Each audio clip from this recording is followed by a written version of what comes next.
Welcome to Violent Vinyl Radio, where we break down the best hair metal albums from the 80s and the 90s. So grab that volume knob, crank it up, and enjoy the show.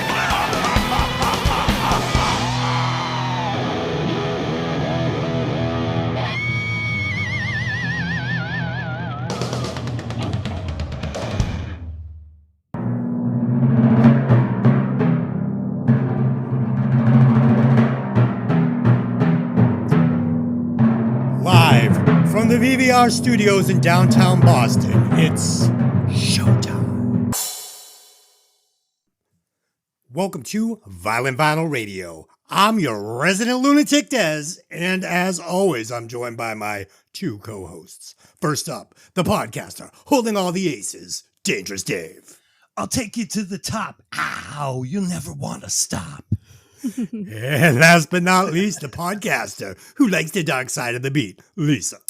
But remember this, Pigeon, a human heart has only so much room for love and affection. When a baby moves in, the dog moves out.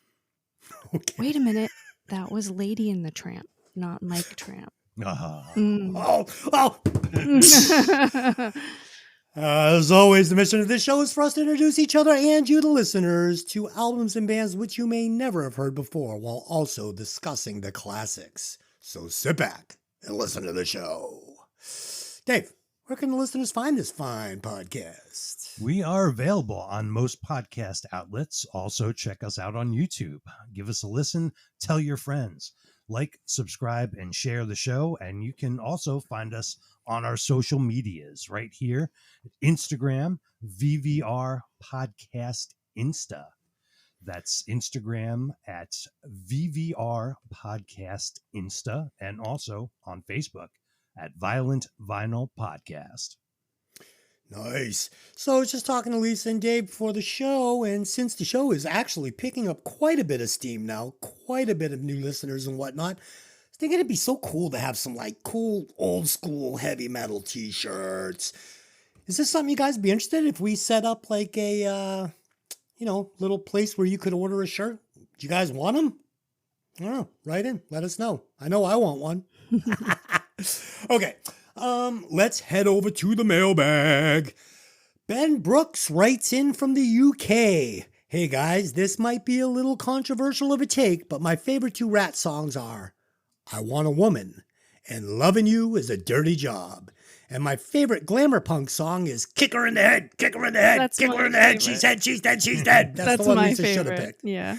Yes. So I agree with you on all fronts there. I love I Want a Woman. I love Loving You is a Dirty Job. And Kick 'em in the Head is definitely classic glamour punks. He is sending all the love from England. So thank you for writing in, Ben. Thank you for listening to the show. We appreciate you very much.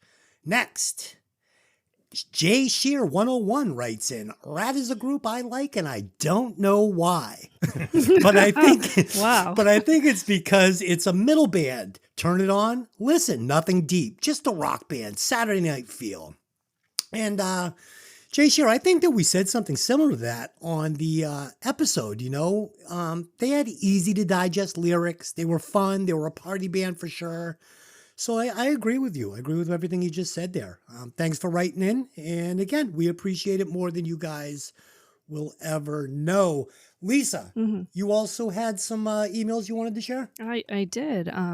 So I heard from James Cuddier. You're in Love is probably my favorite Rat song, is what James says. Now, let's be clear. James Cuddier, also known as DJ Static, the best goth industrial dark wave DJ in New England, maybe in the world, plays at Man Ray all the time, and loves Rat. How cool is that? Nice, so cool. Right. I thought I recognized the name. Yeah. He's got a spiffy haircut. He's got an awesome haircut. He does have an Rocks a awesome mohawk. haircut. Yeah, and he's one of the coolest guys, and he is literally the best DJ. He plays every month at Man Ray at Fantasy Factory, and also some other dates as well. So look him up; he's fantastic.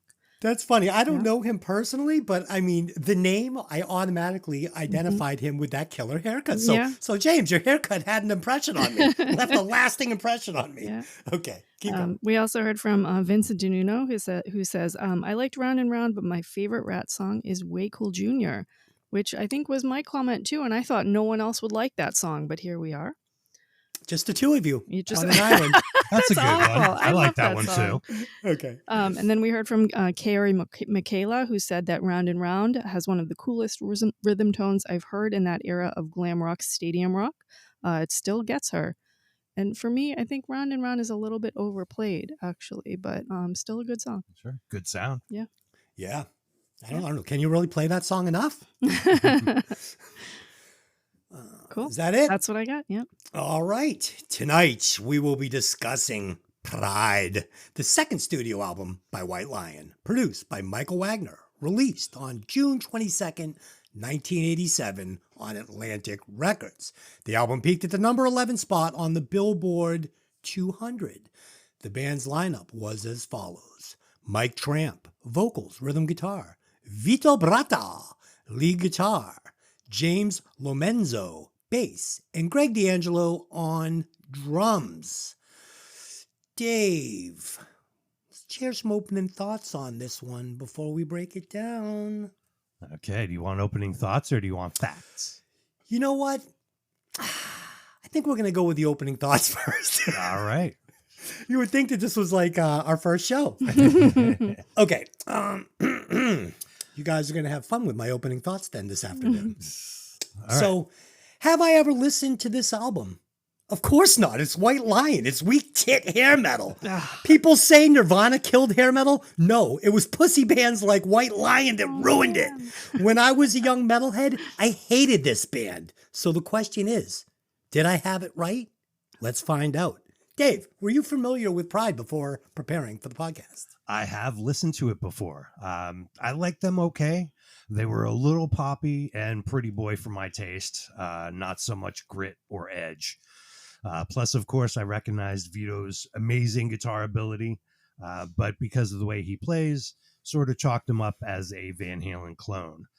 Might be unfair, but that's the way it was. Of course, I heard the hits. Pretty sure I remember having it on cassette. I heard him more like a Nuno clone than a Eddie Van Halen. I didn't hear a lot of Eddie Van Halen going on this album. I think heard they a lot would- of Nuno. I think they would say that because of the tapping is why they made the comparison between him. Yeah. Yeah, I Some of it. heard Mm. zero stylistic comparisons between those two. I was not hearing Eddie Van Halen. Lisa, you picked the album. I Were you did. familiar with it? So of course I was. Okay. I had the cassette. I still have the cassette today, so that means I didn't wear it out. So it's one of the ones that actually survived. If you send it to me, I will smash it with the heel of my boot. Oh, you're Aw. terrible. I saw them a handful of times back in the day, maybe 8 or 10, I would say. Oh, So shit. not a lot for me. 8 or 10. They were a little sticky, syrupy sweet for me music wise, obviously, because I was a little more goth. But let's be fair, full disclosure here. I was a girl in the 80s and I liked cute rock and roll boys. And this is what this band delivered, right? One of the prettiest boys of the era, honestly. I love their videos, and that's probably why. European boys with an accent, come on, there was nothing better than that, and that's what drew me to this band. I fell for it, I did. So Mm. yeah, the live shows were great. This band is maybe a little bit of a guilty pleasure for me because obviously I'm goth and dark and brooding, and I was listening to black metal back then, but I was playing at least the hits from this album. I don't remember Vito Brava from back in the day. Vito Bratta. That isn't what stood out for me about this band. As a matter of fact, I don't think I recognized his guitar prowess until much more recently. Yeah, and honestly, I didn't think this re-listen was going to go over very well for me because of how sweet the album is. So It's not sweet, though. It's just a mess. And Vito Blotto sucks with his little fucking gay, washburn, no headstock, tiny midget white guitar that I hate. And I'd like to smash that with the heel of my boot as well. Steinberger. Oh, is it a Steinberger? Okay, I didn't know. believe I thought so. Okay, it's terrible, whatever it is. It's fucking terrible. I mean, I guess what? He's a tiny man, so this would be like the Robin Crosby effect, only in opposite. So it's my first time on the show. Do we rate the singer first, or you guys give us our facts? That's up to you, man. You're leading the charge here. How would we traditionally do it? We would do facts first. Yep. Yeah. I took an edible. Go ahead, Dave. That explains Dave, it. But bring us in with some landing gear here. Give us some facts on the White Lion. All right. Dude, the second album was big game. Oh, it just got gayer. Jesus. I hate the puns. Every album title was a Pun. was a Pun reference. on reference on like lions. It's so bad. Bronx Zoo would have been the next album. That would have been way too tough for this band. Keep going. Okay, so White Lion is a New York City band formed in 1983 by Danish vocalist Mike Tramp and American guitarist Vito Bratta.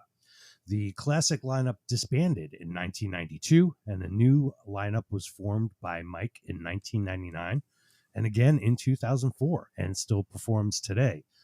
They were actually just at the music hall over in Derry, New Hampshire on Friday night. Yep. The original lineup has never reformed. Their first album, Fight to Survive, was recorded with a different bassist and drummer. It charted at number 151 on the Billboard 200. Their classic lineup, featured on this Pride album, was not completed until 1986. The band got their deal with Atlantic Records in early 1987. A pre-fame version of White Lion appeared in performance in the movie The Money Pit, starring Tom Hanks and Shelley Long. Great movie. Yeah. Fun fact, the lady singer on stage in the scene is Louise Roby, who would go on to star in the awesome Saturday afternoon late 80s show Friday the 13th, the series. Ooh. That's a good show. Is it? Oh, yeah. Check it Yeah, out. I watched that every week when I was like 12. Really? Yep. Oh, I'll have to look for that. I know I have it. So Yeah. It's on YouTube, I think, once in a while. The band went on tour to support the album a month after its release, opening for Frehley's Comet, Aerosmith, Stryper, and Kiss. The next year, they toured with AC/DC on their American tour. After the release of this album, according to Wikipedia, Vito Bratta was recognized for his instrumental talents by racking up Best New Guitarist awards with both Guitar World magazine and Guitar for the Practicing Musician magazine. It was a big deal in the guitar magazines. yeah, I guess. In a 2022 Guitar World interview by Matt Wake, Vito reveals how the band was named. According to the guitarist, the white in the band's name was added after a copyright conflict. I believe that's a trademark conflict. There already was a band called Lion formed about the same time out in LA. On the way home from Manhattan, we drove past a White Castle burger restaurant, Vito says. He says, "What about White Lion?" So there you go. They were named in tribute to White Castle's delicious mini burgers. I approve. Poor Des. You're just itching to say something rude. I got something. Go ahead. Give a little story about White Castle. The band's management also ran the famous Brooklyn rock club L'Amour's. The band played there and rehearsed in the basement there frequently. According to an article on metaledgemag.com, Eddie Trunk says the owners of L'Amour had a management company, Loud and Proud, that nurtured White Lion, Overkill, Taiketo, and Tora Tora. They would start putting these bands on as opening acts and bring them along slowly. White Lion got to the point where they could fill L'Amour before they even had a record deal. There was a great buzz on them. I mean, you had a great-looking lead singer that the girls loved and an incredible guitar player who was kind of like a new Eddie Van Halen. That combination was very powerful, and those guys worked it to the hilt. Then in that same article, Vito Bratta says we finally came up with enough material to make another White Lion record. Pretty much all the songs on Pride, and we said, let's go back to Germany and do this new album. That was in the summer of '86. We did it the same way we did Fight to Survive. Same producer, same studio, same everything. But when we came home, I said, "This is terrible. I hate this record." I think that's the same thing you said, Des. It is. I agree. Couldn't agree more. Fight to Survive was good for 1983, but by '86 there were enough albums coming out like Slippery When Wet and Night Songs by Cinderella that it just didn't cut it. I think everybody agreed, but it was used to help get us signed to Atlantic. So apparently they recorded the entire album once and then scrapped it and then did it again. And this was the second go around of this album. Oh my God. And did they get a deaf guy who'd never worked in a studio before to produce it? Jesus Christ. A couple more. The recording of the album took 6 weeks. The album was produced by Michael Wagner, who has also produced big albums by Extreme and Skid Row. From the Guitar World article I talked about before, it was Michael Wagner that pushed me, Bratta says, to just play the way I was always playing live and not be so clinical and stiff. Oh, wait, this is not clinical and stiff? Oh, okay. To not play rhythm guitars first and then go in and play fills, which is never going to feel right. Producer Michael Wagner says Vito always had his own style. That was the time of all these guitar players who had not the same but similar ideas, and Vito tried to stay away from that. Along with George Lynch and Zakk Wylde, Wagner says Vito is in the top 3 guitar players I've ever worked with. High praise. Famed DJ Eddie Trunk was an early supporter of the band. Their management got a Japanese import copy of Fight to Survive into Eddie's hands. He says at that point in America, nobody even knew who they were. Eddie went on to become one of rock's most influential tastemakers on radio and TV. Listening to White Line's debut for the first time, Trunk was just blown away because it checked all the boxes for what I loved in hard rock music. I became hard rock? Did you say hard rock? Hard rock. You said Hard rock? lard. Okay. Okay. Hard rock. I got it. Yeah, he Making says notes. he became a fan pretty instantly. Trunk was the first person to ever play the White Line's music on U.S. radio. The band never forgot this. After they received their first gold record for Pride, they gave it to Eddie Trunk. We know who to blame now. In 2007, Trunk lured the reclusive Bratta into the studio for the guitarist's first interview in about 15 years. In the interview, Bratta shed light on why he stepped away from music, including a wrist injury and the years he'd spent as a caregiver for his sick father. Interesting. And finally, all tracks on the album were written by Vito Bratta and Mike Tramp. According to interviews, these two always wrote well together without issue. However, a former bass player with the band described a different perspective.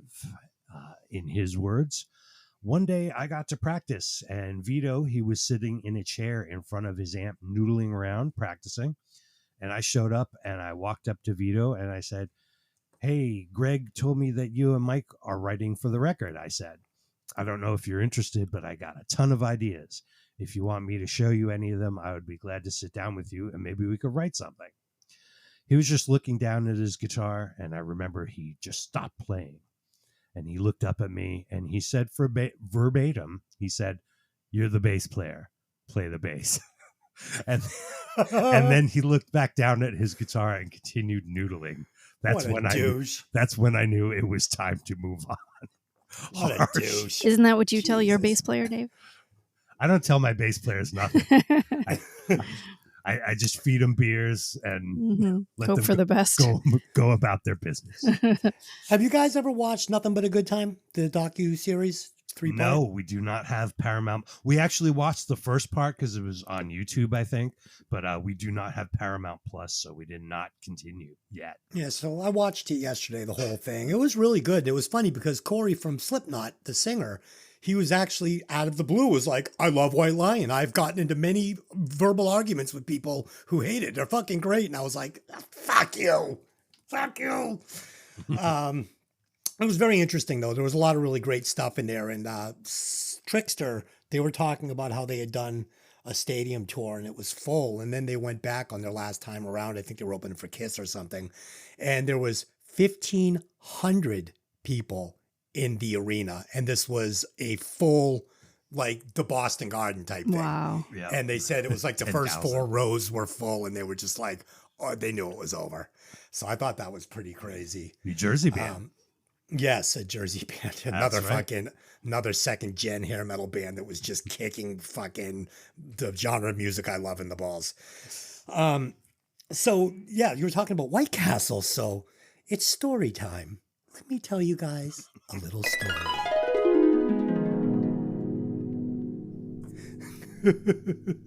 So my band was playing at CBGB's Saturday night. Great show, lots of fun. Got so fucked up, like so fucked up. I got so drunk. I had a hotel room in the city. I went back. I had my own hotel room with my girlfriend at the time, and the band was sharing a room downstairs. And I think the bass player, I think it was Steve Harvey at the time, he put the room on his credit card, and it was all the roadies there. They fucking destroyed this room, and I think he got hit pretty hard on his credit card for it. People were drawing on with Sharpie pens like penises that never came. It was ridiculous, but I didn't partake in any of that. After the show, I went downstairs. There was like a sake bar at the hotel we were staying at, and I fucking drank. After drinking Jack Daniels and doing cocaine all night, I fucking drank sake until like the fucking sun came up. I don't know how this is possible. This is how I remember it. Went back to my fucking hotel room, continued doing coke and drinking until it was all gone. And the next day, it was time to check out, and I couldn't. I couldn't leave. Oh, no. So I had to get the room for not 1, but 2 more days. And the girl I was with at the time ended up getting me a giant bag of White Castle sliders. And I sat in the pitch dark eating White Castle sliders for 2 days. And I would put on, and there was a marathon of Star Trek Next Generation at the time. And when I could handle the light, I would put that on and I would binge watch that for a few hours and then turn it off and eat some more sliders. It was fucking creepy, man. Hangover cure. Wow. Yeah, it was a fucking crazy night. If Todd Harvey is listening to the show and you'd like to elaborate on this story, because I believe you were down in the sake bar with me. And poor Todd, he was my roommate for a while. Super great guy, didn't do drugs.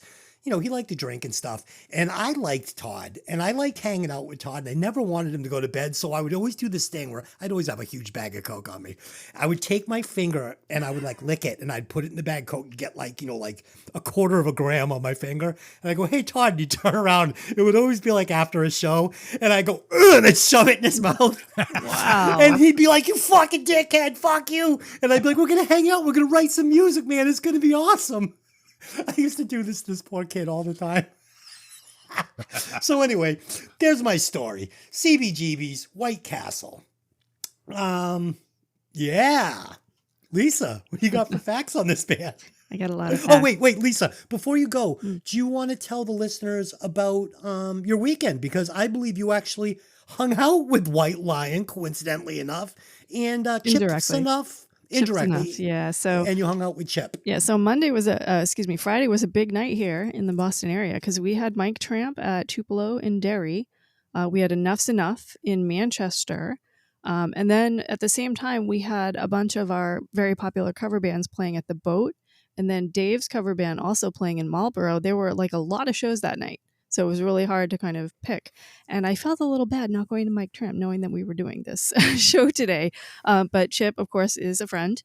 So we went to see Enough's Enough. And when we got there, he was on stage with the first band playing bass. And we were like, well, that's weird. We didn't know he was playing in 2 bands tonight. So we waited and he got off stage. We went outside to meet him. And he's like, oh, yeah, their bass player got sick. So I just jumped in with them. He's like, I'd heard the songs before. I was like, wow, That's awesome. That's so metal. I that is fucking so- said that to you in the text. yeah. I heard the songs once. Right? Like, what a musician. Like, just Yeah. a really cool guy. So we talked to him for a while, and he's got a lot of stuff going on. Just a couple days ago, they dropped their new single, Heavy Metal, which they played on Friday. You can see the video on YouTube. It's awesome. It's got like 20,000 views already. Wow. Lots of great comments on it. The song is fantastic. Their album, Extra Cherries, their new album is coming out next month on July 25th. Pick I it love up. that. I love that name, Extra Cherries. It's really good. Yeah. So we got to talk to Chip for a while before and after the show. And I asked about his wife, Kate, of course. Beautiful lady. They got married on the Monsters of Rock cruise in 2016, right That's on the awesome. cruise. Yeah. So she's a writer. She had a book just come out, which was Jack Russell's autobiography called Dancing on the Edge. She's got a lot of other stuff going on. She's a videographer. She does merch for the band sometimes. So I think a lot of people know her as kind of part of that world.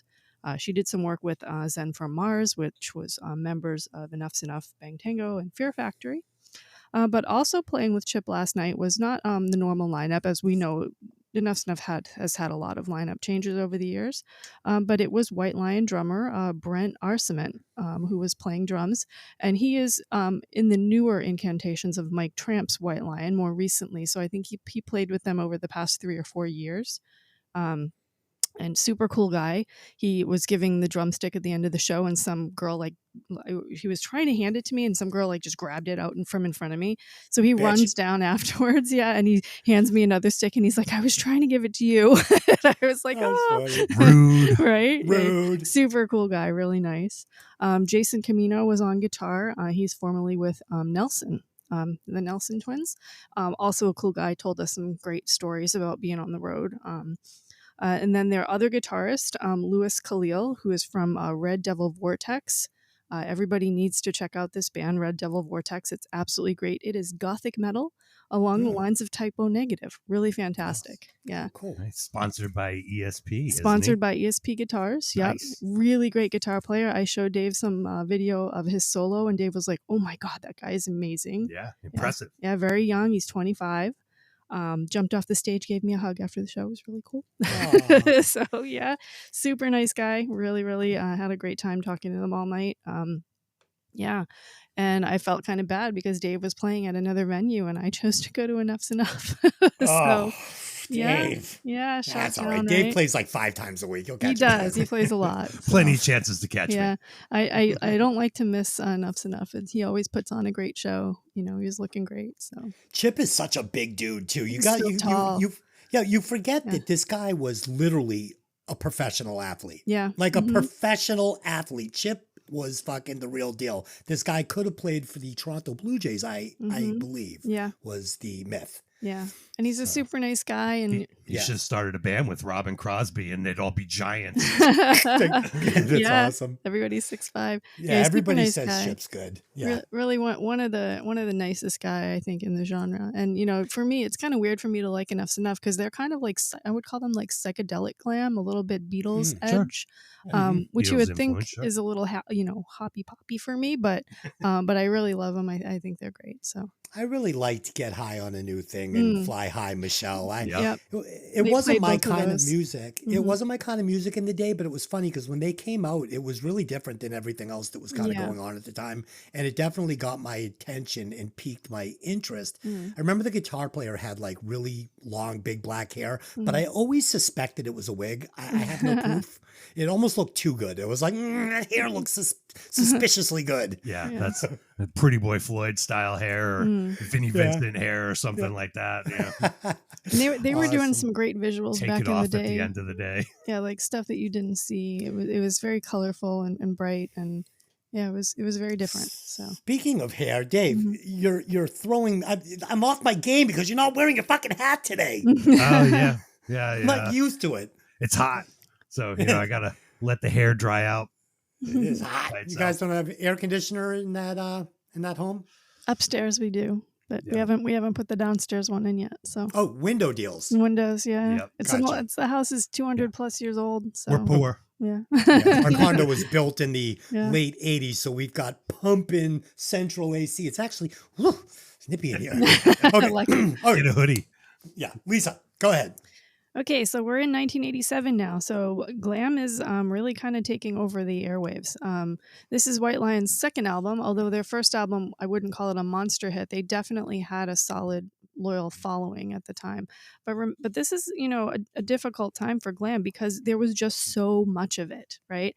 Everybody had an album. Everybody was getting signed. If you had a good look, if you had a good looking lead singer, if you had, anything, big hair, whatever it was, you were getting a record deal at this time. So on the charts, we saw obviously Bon Jovi Slippery When Wet was kind of ruling the charts at the time. And ironically, another album that was ruling the charts was Beastie Boys' License to Ill in the same time period, which is two definitely different types of music. Neither one of them pop. It was a good time for music. So It was. yeah, we also had 2 soundtracks that year that were really pumping. It was Dirty Dancing and La Bamba.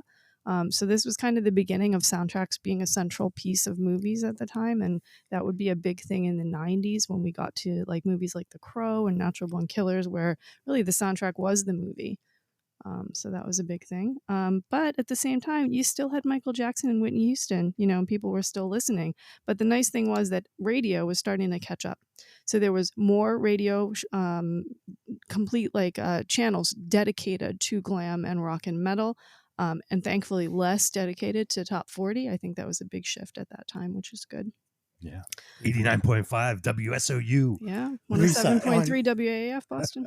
Yep. Lisa, on that, Radio. on Nothing But a Good Time Mhm. thing, they were talking about how, they were running out of names for bands Yeah. because, Doc McGee was saying, they will fucking sign anything at this Anyone. point. Like, Yeah. they would sign 10 bands looking for one good one. Yeah. And they were talking, Bang Tango, this tango, that tango. Mhm. And yeah, they were just like, it was hard to pick a name at that point. White And, Lion, White Snake, White. Yeah, White Tiger. whatever it is. Mhm. White Tiger. Yeah, and Good. let's remember July of that year was Appetite for Destruction, right? So we're talking the pinnacle of glam, really. Mhm. And no one was going to compete with that. To be fair, though, in 87, Appetite didn't come out of the gate like a super hit, right? It took a little while for it to catch up. It was 88 before we actually saw the album on the charts or any of the singles doing very well. But Yeah. that Welcome to the Jungle video, which did come out in 87, we were all loving them. We knew what it was at the time, Yeah, so. if you watch that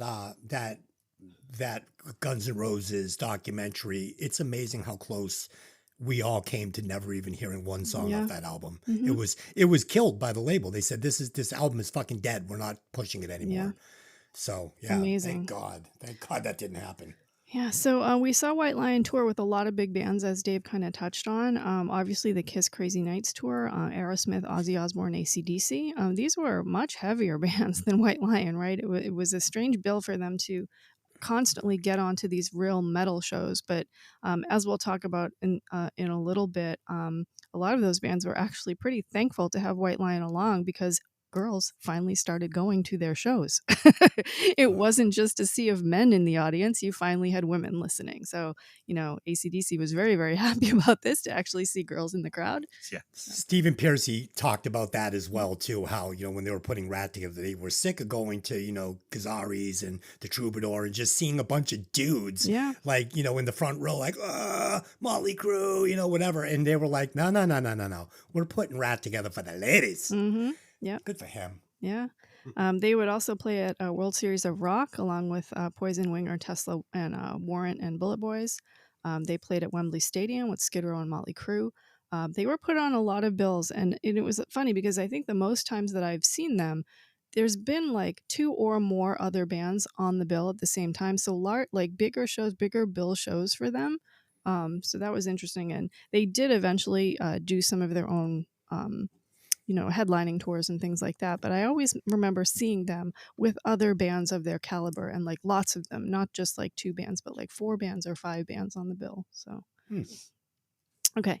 So, I have a lot of facts about the guys. Now, I want to hear from the listeners. I know that I kind of talk a lot when we start going into the guys. So I want to hear do you want to keep hearing about the individual guys, or do you want to stop at the band facts and shorten the podcast, and you guys let us know what you want. So, but for this Maybe one, somewhere in between, maybe like a medium, maybe like when you go into the guys, just for me as a listener, because I am not only the host, but I am also a fan. I look forward to this podcast coming out every Monday morning. Yeah. And I love it all, but with White Lion personally, I don't need to know everything about these guys. Okay, I'll try to cut it down, but there are some important facts that you definitely need to know. So, Mike Tramp, obviously that's not his real name. Mike Treppenau is his real name, shortened to Tramp. Born in Vesterbro, Copenhagen, Denmark. That's kind of like it's like a red light district of Copenhagen almost. It's where all the strip clubs and rock clubs were. So it's kind of a cool place to grow up as a musician. Yep. He joined a band when he was 13 called Vesterbro Umstegård, which was like a youth band when he was 13. He then joined Mabel in 1976. Now, this is the important fact that you need to know. This band, Mabel, was kind of like what we would call a boy band, right? So they released 5 albums, and he was like a teen pop idol in Denmark, like worshipped, like couldn't walk outside without people mobbing him. Wow, no shit. So this band represented Denmark in Eurovision 1978 Song Contest. We all know now what Eurovision is and how big it is. Back then, it was kind of just starting. Later that year, the band moved to Spain and changed their name to Studs because they had intended to go to the US, which they did eventually move to New York. And they thought that their name, Mabel, was not going to go over well with the US audience, which I think was a correct statement. Good call. Lisa, Yep. what was the first name again? The very first one? Mabel. No, before that, like the Vesterbro Umstegård. That's catchy. Yeah, That's catchy. I like that. It's good. It's cool. I was joking. Yeah. So I found some photos of Mabel, and they were so incredibly young. It really just young green guys. They were glam style, maybe like a la early Van Halen, with kind of some of the cheesy costumes and stuff. Let's just say Mike was not yet the metal god that we remember from the 80s. He was a little bit Did you more... say metal god? Yeah. Did you say metal god? Yeah. Step into my office. You fucking fired. He's not a metal god. Metal god. She said metal god, everybody. Attention. So he was definitely like a teen idol. He had the teen idol look. They were so young. It's just, it's a little much for me. So he was like Justin Timberlake, pretty much. He was very pretty. I mean, he had like semi long hair, but it was more like 70s long hair. And yeah, it was, you wouldn't, honestly, I had to look a few times to figure out which one he was in the band because they did all look very similar.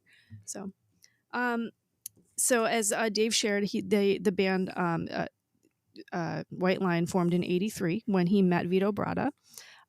They were signed almost immediately to their label. And I think a lot of this, well, 2 reasons. One is because of Mike's previous fame in Europe. I'm sure the record labels knew about this, even though a lot of us didn't.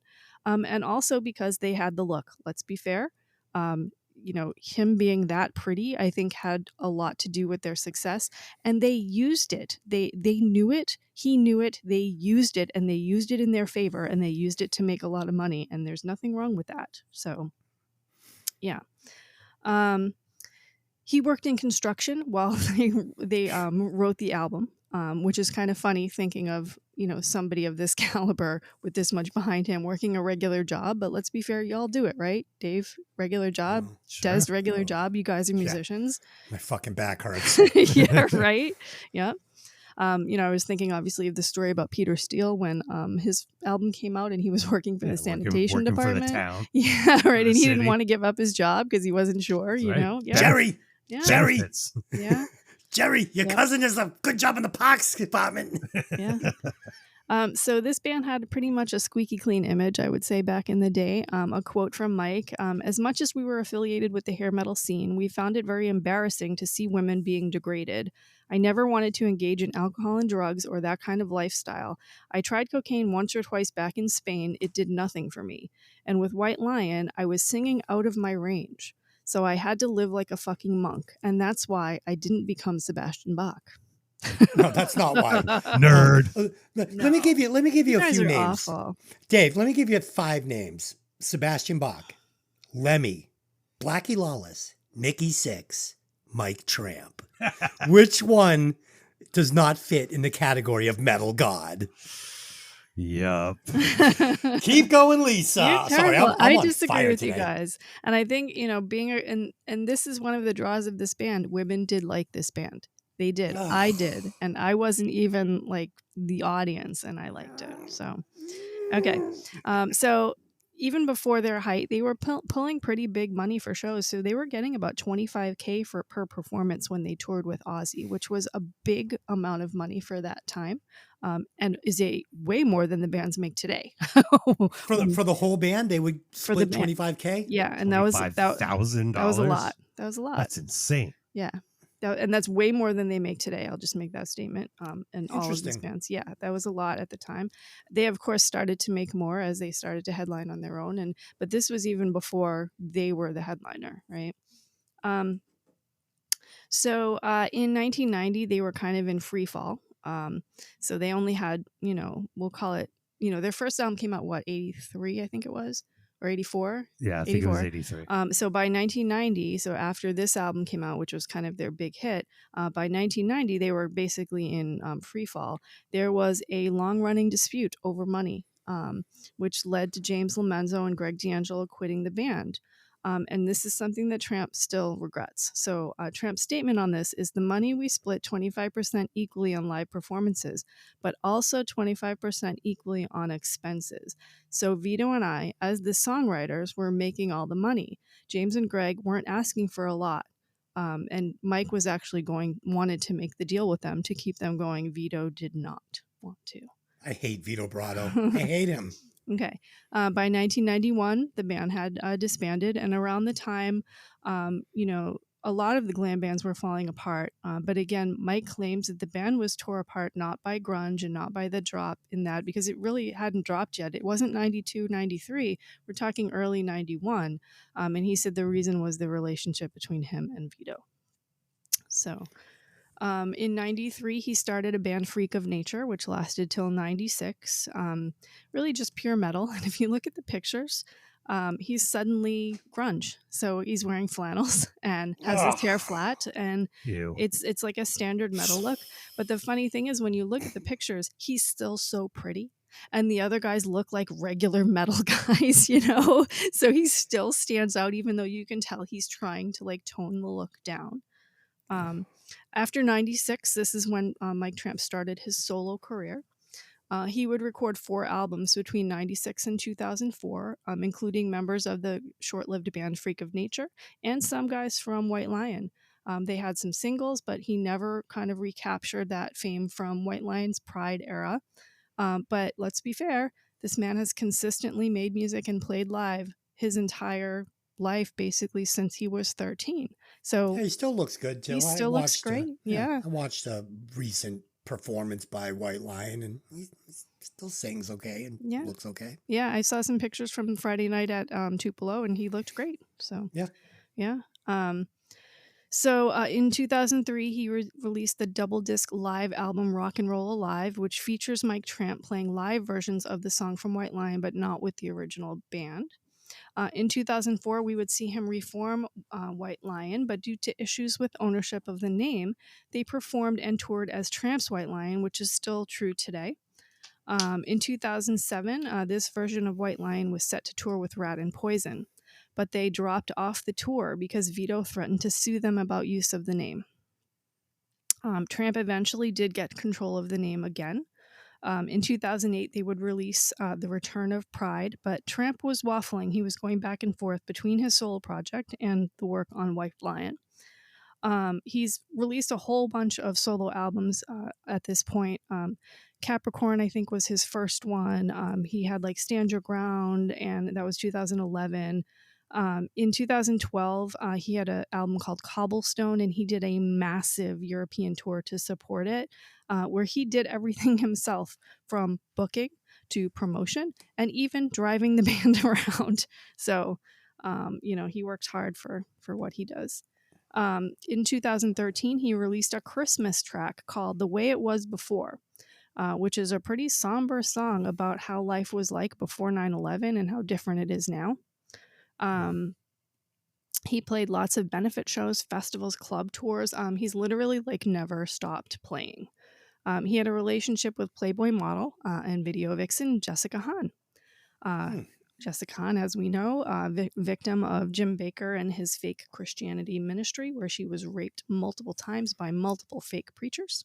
Yikes. Maybe best known for her relationship with Sam Kinison.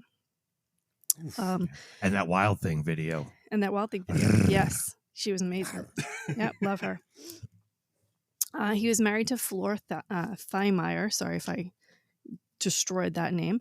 And they have a son together. Flor is an Australian costume designer. And her credits include working with Olivia Newton-John. She was actually responsible for that Xanadu look with the headband and the spandex pants that kind of Olivia Newton-John is known for. She kind of created that. She also was formerly in a relationship with Billy Squier. He's lived all over the world, Denmark, Spain, New York, Australia, Indonesia, and has reportedly just moved back to New York this year. I was told last night by the drummer, Arcement, sorry, I couldn't come up with his name, Arcement, that he just got remarried. And that's why he moved back to New York. So he has a website, Mike Tramp Official, where he sells merch and music and has his tour dates, including the 2 dates that he had this past week at Mohegan Sun and at Tupelo in Derry. And he has a couple of shows left in the U.S. One is actually in Foxborough, Mass. So that's very close to us in September, before embarking on a very long and intense European tour. Super active on social media, Facebook and Insta. He looks like he actually may have a professional team driving all of this because all of his posts and promotional stuff looks pretty great. So. Is he playing at the club at the stadium or the one across the street? I believe it was the club at the stadium. I The like that smaller club. club. Yeah. I saw LA Guns there a while back. It's Yeah. a cool little club. Yeah. Yeah, is that Showcase Live? Showcase Live. Yeah, that was where it was. Yeah. Mm-hmm. So let's move on to Vito. Started playing guitar at 13. He was in a cover band in New Jersey called Dreamer. In 82, he was a front runner to replace Bernie Torme in Ozzy's band, but he clashed with manager Sharon Osbourne, who hasn't, and lost out to Brad Gillis. Thank God. In 83, he founded White Line with Mike Tramp and stayed in the band till 91.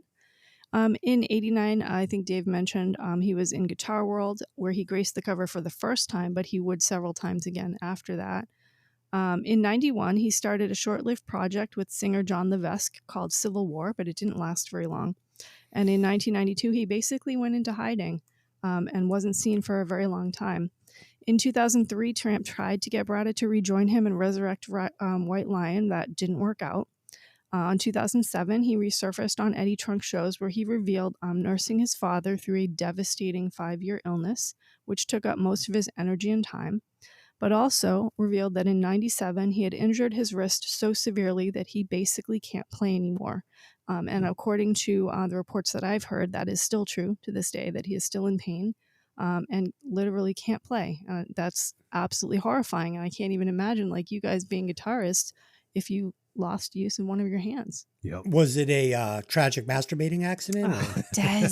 do we know what happened? We don't know what happened. I doubt that was it. I think the story was he was just not sensational, but he was sort of practicing in, not an optimal physical position, and just his something in his wrist snapped. Really? So this was just from poor technique? Essentially, yeah. Who would have guessed, huh? Holy shit. Yeah. Something to said for being a CC DeVille, right? Just go for it, guys. Yeah. Don't get too technical. Reports are that while he still has pain and kind of doesn't really have the ability to do the solos again that he used to, that he still spends his time playing classical guitar, which, as I understand, is not as hard on the wrist as some of these tricks and stuff that you need to do for glam, right? Sure. Yeah. Yeah. Nylon strings a little easier on your hands. Yeah. Shortly after the interview in 2007, he did play publicly for the first time since the early 90s. So that was basically the first time in 15 years. And as far as I've seen, I haven't seen another performance by him after that. He still maintains his privacy to this day. He did agree to be featured in Richard Beinstock's and Tom Bejour's book, Nothing But a Good Time. He interviewed with journalist Matt Wake for Guitar World magazine in 2022. Where they were kind of featuring 80s guitarists. Yeah, I think that was the article I was talking about, Yeah. probably. Yeah. His musical legacy only includes White Line's 4 original studio albums. Now, of all the people that we've talked about, I think this is the only one that did basically nothing after their original glam career. This is a pretty rare situation. Despite this, people still talk about him being a powerhouse in the guitar world. Zach Wilde considers the Wait solo. We know the Wait solo has made Dave cry a few times. Oh, Dave, Yeah. Dave. Is this real? Did this happen? What's that? Did you cry? Oh, yeah. Yes. Holy shit. I had to go buy the extra large bottle of vodka to This podcast has my head spinning. Yeah. Okay.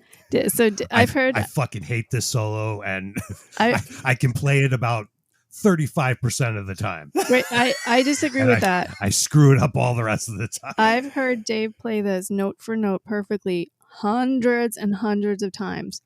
Put this man on stage, he can't keep it together. Listen, He can't. here's the problem with the solo, okay? I'm going to tell everybody why Dave can't play the solo on stage note for note. He's too fucking cool, okay? Jesus. He can't back his cool down enough to play this. Dave, let me ask you a question. 3 guitar players, all from Boston. Rate them 1 through 3. We have Joe Stump, Paul DiBartolo, and Nuno Bettencourt. How would you rate these Who's 3 Joe guitar Stump? players? I don't even know who that is. Joe Stump is a shredder guitar player who actually teaches at Berklee College of Music. Okay. And Yes. That's he why I don't know. Was my guitar teacher for Oh! a semester.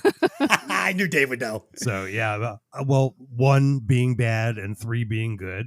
I'll give Joe Stump a 3, of course. And Paul DiBartolo, I'm not familiar with. So You are, though. Unfortunately, I can't score him. Guitar player of Bang and Oh, guitar Bang, player I know of him. and guitar player of Spread Eagle. Yep. Okay. Well, Spread Eagle's pretty good. I'll give him a 3 also. And of course, Nuno, I'll give a 4 Because Nuno because rocks. he rules. Yeah. So for me, this order goes Paul DiBartolo number 1. Just go listen to Switchblade Serenade's guitar solo, and if you know, you know. Nuno Bettencourt number 2, and Joe Stump number 3. Joe Stump is very Yngwie Malmsteen-ish, right? Yeah, Wouldn't you very say, Dave? classically inspired. Sure. Yeah, and he is I think he's 5-time champ in Boston for guitar player, best guitar player, right? Quite possibly. Yeah. Yeah, I know he would compete shred. in that competition a lot and win a lot. Sorry. Okay. Keep So going. so that Wait solo, Zach Wilde considers that Wait solo one of the best solos ever written. Just stop. I'm shutting this podcast off in 2 seconds. Dave will tell you it's great. It's a great solo. Fucking Christ. Best solo on this album, though. Okay. Best solo on this Mike album. Tramp claims that if Vito had stayed in the industry and kept playing in any capacity, that he would be revered among the ranks of Steve Vai. Producer Michael Wagoner calls Bratta his favorite guitarist in an interview with Eddie Trunk in 2007. In an interview in 2022, which I think was that same Guitar World interview, Bratta shares that he was told something disturbing by a record producer in the early 90s, which actually was one of the final straws and made him leave the industry. So he was told, you know what the problem is? You play too good. You need to start playing sloppy because that's what the kids are into nowadays. And that was the point when he left the industry. He's like, you got to be kidding me. You want me to suck? So No, he just needed the fucking. Every song doesn't have to be fucking look how great I am. He doesn't play for the songs. So I want to say this, he's never completely ruled out a reunion, but he's very clear about what his priorities are. So we mentioned that he did take care of his dad for many years. He is now actually taking care of his mom. So he's like, of course, everybody out there is like, come on, you could do tours, but put my mom in a home just so that I could go on a tour. I'm not going to do that. I would. Oh, God, Des. I would. Yeah. He shares that he was often compared to Eddie Van Halen due to his tapping style. So that comparison got under his skin. And he decided one day to call Eddie. And he said, I won't say all that Eddie told me specifically. I'll take it to my grave. But I will say that he told me, I love the way you play. We're a lot alike, but you're different. Remember that. Yeah, you don't play any rock blues guitar. You just finger tap and whammy bar your way through life. Fuck that. Ugh. The Eddie Van Halen. He's no Eddie Van Halen. So he claims that the first album, Fight to Survive, used his scratch tracks because by the time Mike had finished recording his vocals, they were out of money and he didn't get to finalize his tracks. He went into Pride with the producer wanting to get it right because he said, oh my God, what if they use my first takes again? And, I don't get to like go back and do it again. So he tried to do it right the first time. It made him nervous and, kind of it was hard, but let me be clear. All of his solos were recorded in a single take, including the Wait solo. One take, Dave. One take. Bullshit. I believe it. Sounds like noodling. It sounds like a bunch of noodling to me. I got to be honest You're with you. terrible. So, bottom line, he loved to play, but he's still a secluded guy. I went to look for him like for a website or social media. There is a website, vitobrada.com. He doesn't seem to own it because when you load it, it basically just says, must be owned by a fan. It just says a single page, Vito, please come back. We miss you. Yeah, I've heard he helped his family run like a pizza shop, and if you go the right neighborhood in Staten Island, you could go to the pizza shop or the local mall and possibly run into him. Oh my God. That'd be so cool. Okay. James Lomenzo on bass. Go ahead. Okay. In stark contrast to Vito, James has a long history. He played exclusively 5-string guitars on the first three White Lion albums, but then switched to a 4-string. He started in a band called Empty Sky, where he was the singer and the bassist, Peter Steele vibes. Then he joined a band named Hooker in 79. He joined White Lion in 84, replacing the original bassist Felix Robinson, and would stay with them till 91, of course, over the financial argument that they were having. He would go with Greg D'Angelo and former Kiss guitarist Ace Frehley to play with Zakk Wylde. And played on a lot of Zakk Wylde's solo projects. He recorded with Ozzy in 94, but none of his work was ever used on any of Ozzy's releases. He joined Slash's Snake Pit in 95 and was a member of David Lee Roth's band in the late 90s and early 2000s and played on the album Diamond Dave. In 2004, he rejoined Zakk Wylde in Black Label Society until October 2005, when he was replaced by their original bassist, John DeServio. He was in Megadeth from 2006 to 2010, recording 2 albums with them, and then again from 2021 until the present day. When he left in 2010, it wasn't some big catastrophe. Mustaine just claims that, for nostalgia, they brought back their original bass player. So it wasn't a big thing. So his return to the band wasn't, a big crisis or anything. That just kind of worked out for him. In 2010, he played for Lynch Mob. And he also played in an Italian metal group called Bastion. Another great name. Very catchy. Bastion's a cool name, right? In 2020, he joined forces with Chris Adler from Lamb of God and Megadeth and formed heavy metal band Firstborn, releasing an EP. He also played on a lot of non-metal records, such as Lisa G, which I would call kind of like experimental rock. It's pretty cool. Check that out. And played with Jimmy Appice, older brother of Vinny Appice from Black Sabbath, right? He's in a cover band called Hail with some of the guys from Sepultura, Megadeth, Judas Priest, and Dream Theater, and Suicidal Tendencies, and a lot of others. It's kind of like a supergroup cover band. He's a graphic artist. He did the artwork for Gilby Clarke's solo album Rubber in 1998. He also did the photos for Mike Tramp's first solo album, Capricorn. He was a cast member on Amazing Race 21 and came in 6th place. Oh, that's cool. Yeah, he does. That was in 2012. He does a lot of press, particularly with his connection to Megadeth. He doesn't talk about his White Lion connection super often, but he believes that they were lucky to have the success that they had, and that it happened so incredibly fast. He credits MTV as the driver of that, and the fact that they had the look to get the attention back in the day. He's been married to his wife, Angie, for more than 30 years. She's a makeup artist and wrote a book recently called Wisdom of Wildly Creative Women, which looks pretty cool. They have a daughter, Zoe. He has a really cool website that has all his previous work, and he's available in conjunction with Kenny Aronoff, Kenny Aronoff, for rhythm section studio work, production, and internet track collaboration services there, Des. I like it. Yeah. They can play on your record. Yeah, and I'm Sure. not going to list all the people he's collaborated with because he basically has played with everyone. Everyone. Yeah.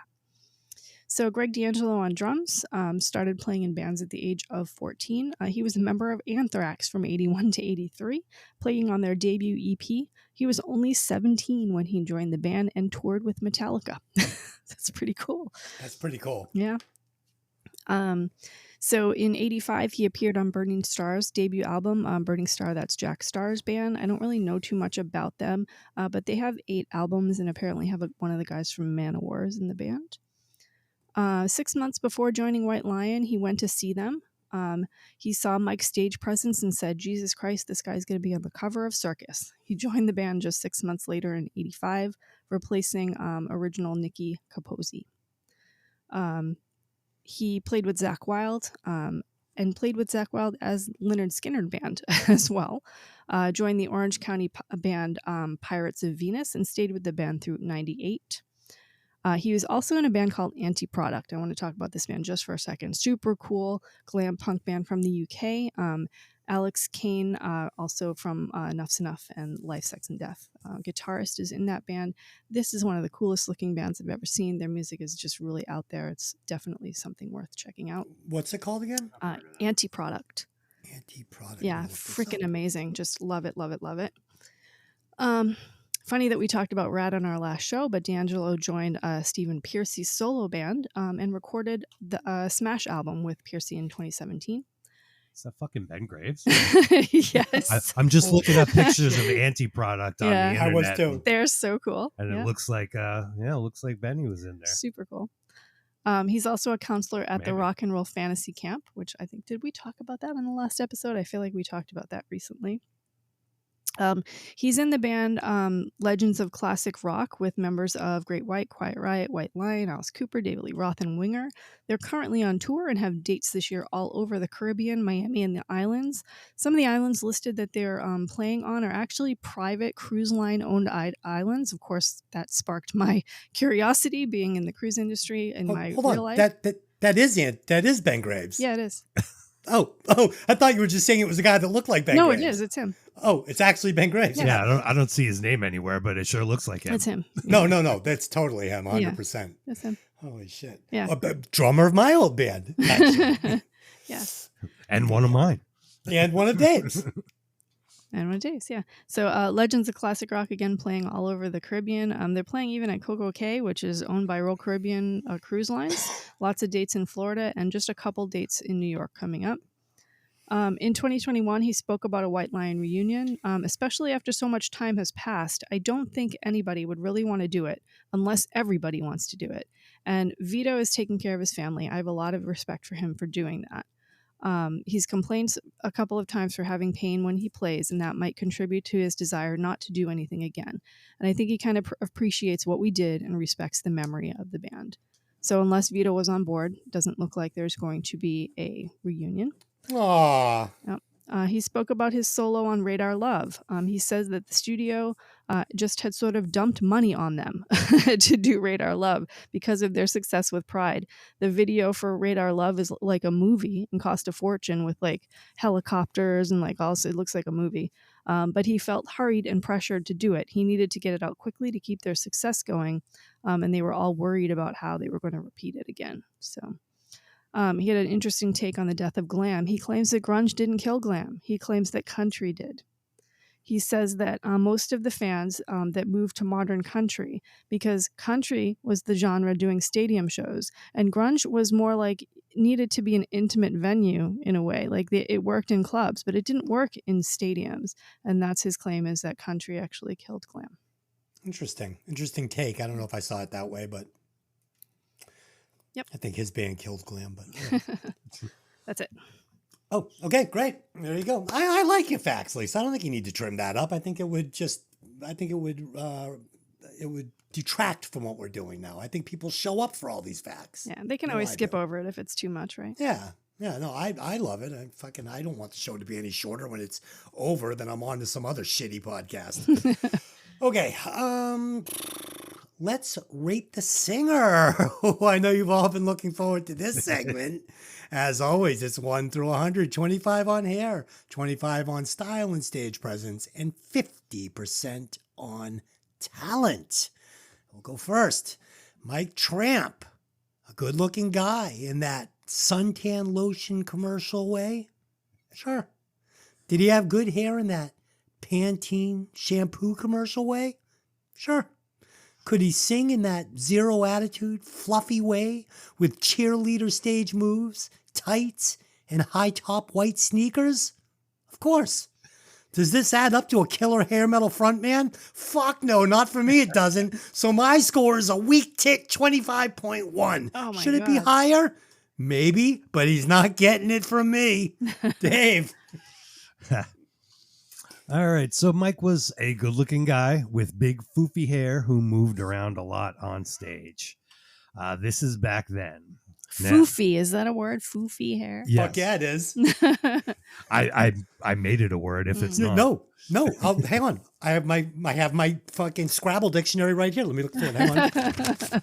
Foofy. Mike Tramp's hair. There it is. So nowadays, I wouldn't really recommend looking up new videos. He still looks good for an older dude, but somehow lost his ability to sing, whatever ability he had before. And his band has to significantly pitch down every song so he can hit the notes. I can barely sing backup vocals, and the songs are in a low enough key now that I could sing them. Basically, he runs a half decent local cover band, but the songs are all in the wrong key, so you barely recognize them. True. 19 on hair, 18 and a half for style. I had to subtract a few points for the loud neon print matching pants and jackets back in the day. I added points for that. Ugh, Oh, God. weak. 34 on vocal talent. He was a decent singer back then. So total, Mike Tramp's getting a 71.5 from me. Holy shit. Are you he's guys so- just jealous because he looks so good and you He just didn't even look good. tell me He if didn't. you didn't have that amount of pretty that you wouldn't have used it back in the day. Yeah, I mean, sure. Yeah. All right, Lisa, inflate this fucking guy's I am score for about us. to do exactly that. For me, this one's a no-brainer. The guy was a teen idol pop star. He had the it factor. He was so handsome that he was pretty. He had magnificent hair, like a lion's mane. No shocker that the band was named Lion over the years. He was cute and sweet. The only thing I didn't like about the look is he had the dark eyebrows, with the blonde hair. You know, I hate that combination. But who cares? It doesn't even matter. He had great style, great outfits, especially the matching jackets and pants. And the high top white sneakers. You yep. like that? Lots Okay. of bling, lots of patches, lots of sparkles. Yeah, see, I liked it. And you could even see them walking down the street in the outfits that they wore on stage. They weren't really stage outfits, we'll say. He was just the right amount of muscular and skinny. He was in a band where the whole band had great hair, but he definitely was like the pretty one of the band. This was a time of MTV where visuals were important, and I fell for it in absolute. They got me, right. I don't know. I'm the audience, right? I was a young girl at the time, so it should be a no-brainer that I was into it.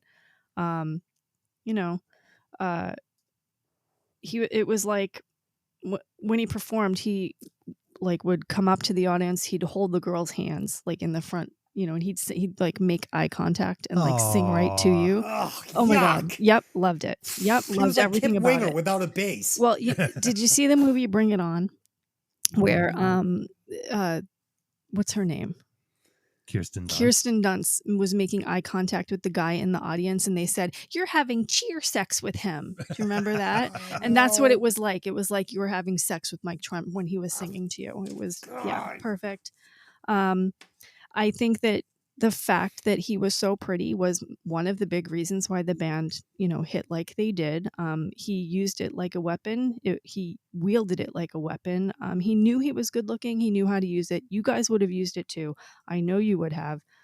He knew how to tilt his head to the camera. He knew how to pose. He'd been doing it since he was 13 years old, right? I'm giving him a 93.7. Oh, stop. Oof. Oh, God, Dave, I fucking blame you specifically for wherever he lands on this list, 71.6. No. Yep. All right, Lisa, please add up those scores and tell us where that lands Mike Tramp and his floofy hair on the Violent Vinyl Frontman leaderboard. Okay, I think you're going to be okay with where he landed. On the Violent Vinyl Frontman leaderboard with a total score of 63.43, this puts him at number 18 on the list, just below Steve Whiteman of Kix and just above Billy Gibbons of ZZ Top. Where is Gary Sharon on this list? He's number 20. So Okay, so here's the fact. I would way rather have Gary Sharon be the lead singer of my band than this fucking guy. 1,000%. At least Gary Sharon is tough. He's from Boston. Kick your ass. This fucking guy sucks, man. I Okay, totally great. disagree with you. Okay, great. So there it is. Okay, let's get into the tracks then. It's what you all came for, right? And again, I've never heard this album. I've heard the hits as few times as I possibly could in the 80s, okay? Track number 1, Hungry.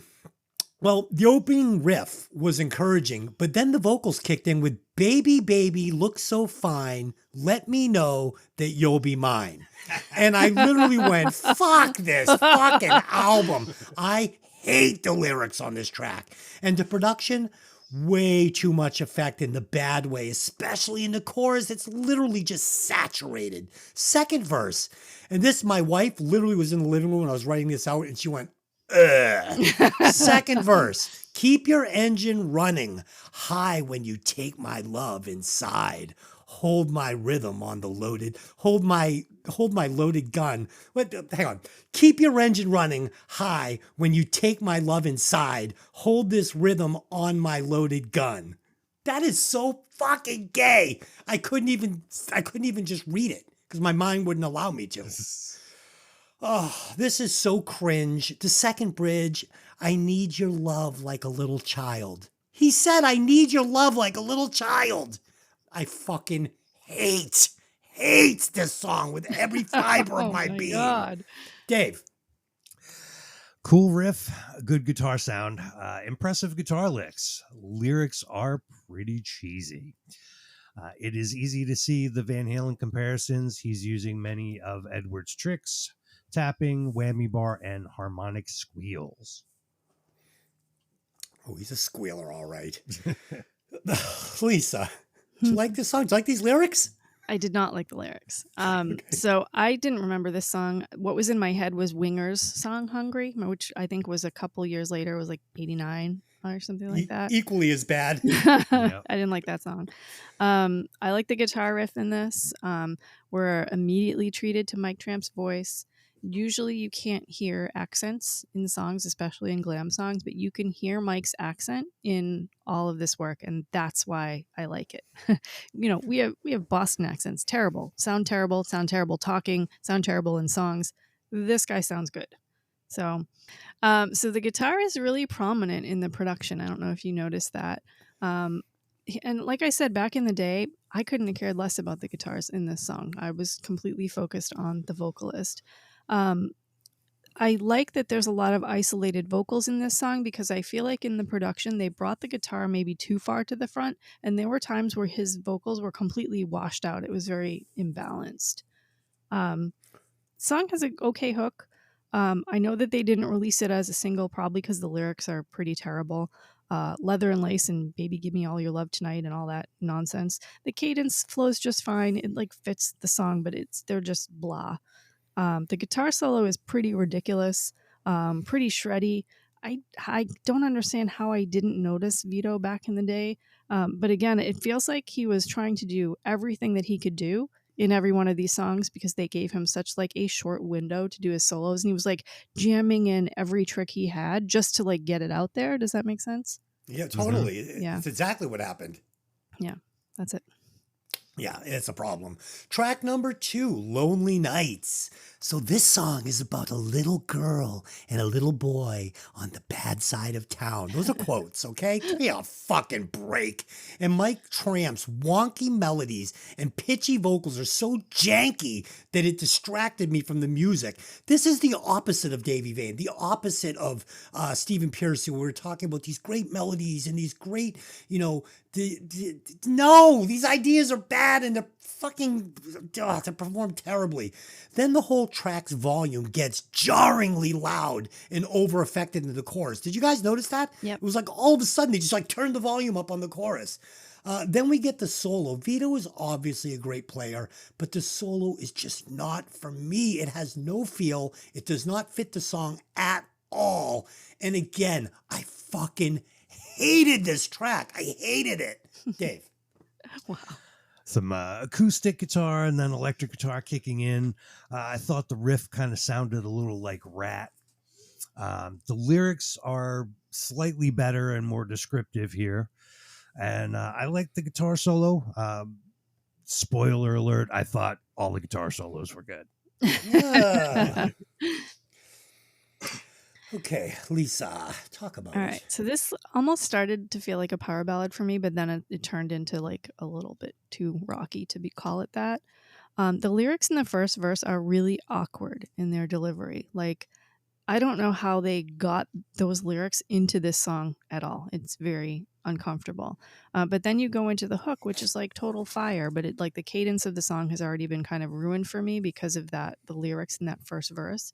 Now the second verse, written to the same melody, is much more clean and actually fits and works. But I'm already kind of like, because of that first verse. We get a similar bridge to the previous song where kind of the song changes completely. And like Des says, this is where we get kind of that volume change on the song, because it goes down into acoustic and then it kind of like blasts you out completely. When Mike Tramp sings about a girl, it just works. And I'm still 13 years old in my head, I guess, or something like that. Yeah, so are all the girls in his lyrics. Yeah. So, well, I don't think that's true. I don't get that feeling from this band, I did. Everything's little childs, little teenagers, little girls. He says it over and over and over again. So we have another great solo. Again, maybe not right for this song. I would like to pick this solo up and like put it on a Vito solo album is what I would like to do. I like the ending on this song. It's kind of strange. It kind of just stops like almost mid bar, like just like out of nowhere. It's very unique and different. But the arrangement completely failed on this. I think that first verse just made the whole song kind of fall apart. I think if they took the hook of this song and they wrote completely new verses, it could have been really good. Yeah, Lisa, I've never heard what happened in this chorus. Like, of course, I've heard songs that start off acoustic or start off low, swell into a chorus. This just sounds literally like the engineer just grabbed the volume knob and just turned it up. Mm-hmm. It was fucking crazy. Track number 3, Don't Give Up. This song feels like the lead guitar is battling with the lead vocal. The whole track was so hard to listen to. Again, I hated the vocals and the lyrics on this song. They're fucking terrible. Then we get another weird show-off guitar seminar on how to play like Nuno Betancourt with zero feel. I fucking hated this guitar solo for this song. I hated it. It had no feel. It had no like transitions in and out of like... It's just pedal to the metal, whammy bar squeals, tapping garbage. I hated it. And finally, the chorus on this song sucked. Dave. Vito's guitar is fun in that he's always moving, where other guys would just play basic chords. He's moving his parts and outlining chords. It sounds exhausting to play this way, and no wonder he blew out his wrists. Song is okay. Lyrics are a little bland. Dave, don't you think that he's kind of stomping all over Mike Tramp's vocals though in the verses and stuff with all of his like Kinda. accents? Yeah. Oh man, and the guitar was actually louder than the lead vocal. Like Lisa, I think you're right. This like take Mike Tramp off this album, let Vito play a little more, and it's a better album. Go ahead. So I'm agreeing with you on the production. So I like the guitar licks in the beginning, and I feel like is Vito trapped in this band and he's trying to like escape to do something else? Like, I don't know exactly what it is, but like the guitar is really good, but like in the production, they're bringing the guitars to the front and they're burying the vocals, and good singer, bad singer doesn't matter. That balance is weird on the ears because as a listener, especially as someone who's not a musician, you need to hear the vocals, right? You do. It's a weird balance. I think that's not a problem with Vito's playing, other than he wants to overpower. That's the problem with the production. They brought the guitars up too much and they drown out Mike's voice in almost all of the songs. So we get a better lyrical delivery on this song. I'm noticing that the melody paths that Mike sings are very formulaic. So you've got the main chords. There's definitely a pattern. If I hear the guitar riff and I hear like 16 bars of the song, I can say, yep, that's a White Lion song. It's bright and happy, and it's, you can definitely recognize, yep, that's a White Lion song. I like the hook in this song. I think the hook is stronger in this song than the previous two, but the chorus as a whole is way too short. We get another shreddy solo. It sort of fits the song again, but he's cramming as much as he can again into this space. Like they're like, okay, you get X amount of seconds to play. And he's like, okay, I'm going to play everything I can all at once and kind of just, shove it in there. There's no minute for an emotional sustained note. There's no like, I don't want to call it technique because he has the technique, but it's like, there's something. Oh, you're on it. You're Oh, explaining it perfectly. You're getting there. Yeah. Yeah. It's like I'm looking for that emotional sustained bent note that they have in some of the other players' solos. Stuffing everything into one solo. Yeah. And then every note you know how to play. Yeah. And then right after the solo, the song kind of comes back in, but he continues on like what I would call a pseudo solo, right? Like kind of behind everything, almost like he's trying to just be in the front again, but it isn't in the front. I don't know. There's on the play out, there's some really nice background vocals. I don't know if you noticed that. I'm not sure if it's the band singing or if they've actually brought in some female voices, but whatever it is, I want more of that. It's great. It's definitely female voices. I totally picked up on it. Yeah. So anybody that doesn't record music or write music or anything won't understand this. But when you're mixing a song down, the more effect you put on anything, especially a vocal, the harder it is going to be to hear it. Yeah. The harder it's not going to be as present. So, I always try to, use as little as I can but still making it sound smooth and nice, right?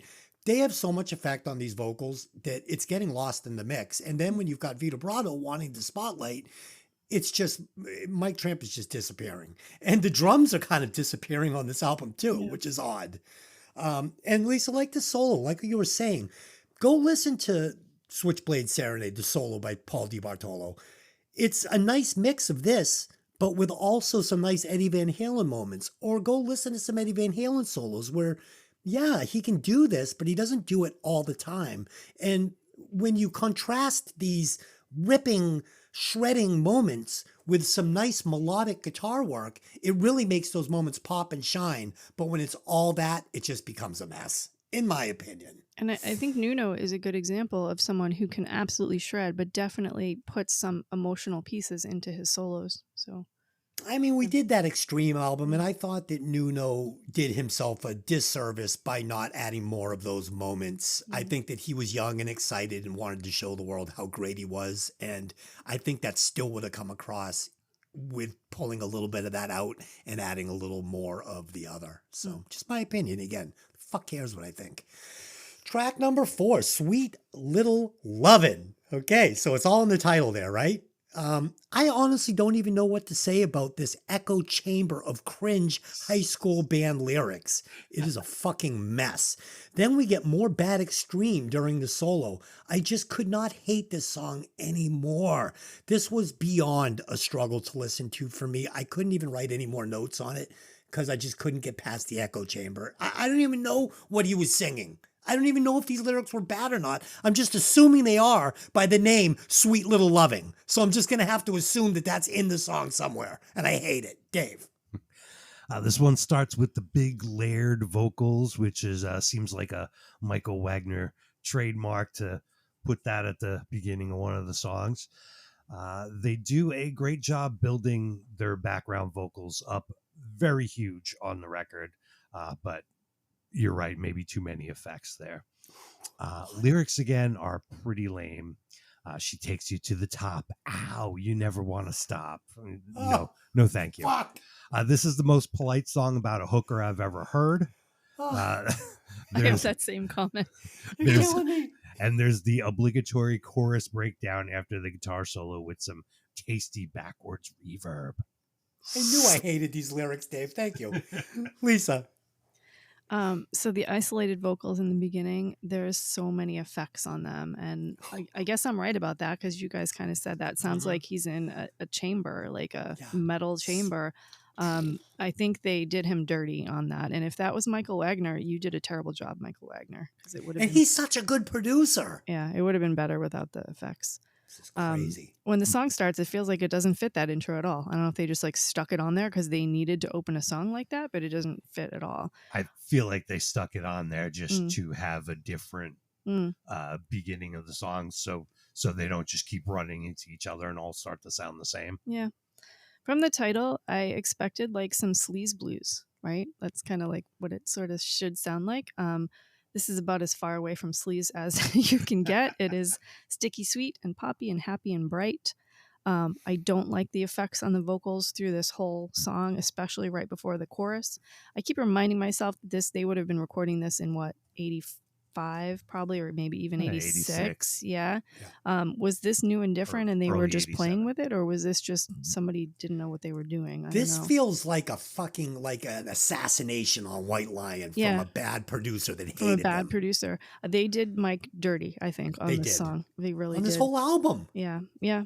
This song in particular, though, I think they really screwed him.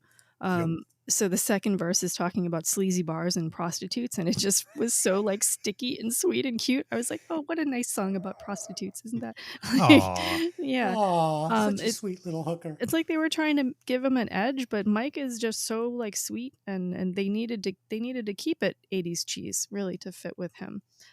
Guitar solo is different on this one. He plays a bit over the bridge as well. Like for the solo, I expected something bluesy for this song, and he, goes fuck it and shreds. So, fun song. Poppy singer who doesn't do too well with blues, and guitarist who doesn't want to play blues, and they tried to do a blues song and it didn't work. But I really think the main comment on this song is they did his vocals dirty. I assume that Vito Brato can play blues guitar, but then later in the album, we're going to get this like song that starts in a bar with clank. And I'm thinking, okay, he's going to show us what he can do in this style. No, he doesn't. Track number 5, Lady of the Valley. This is such a weird song. It was like if you smashed When the Children Cry together with something off of Iron Maiden's Trooper album.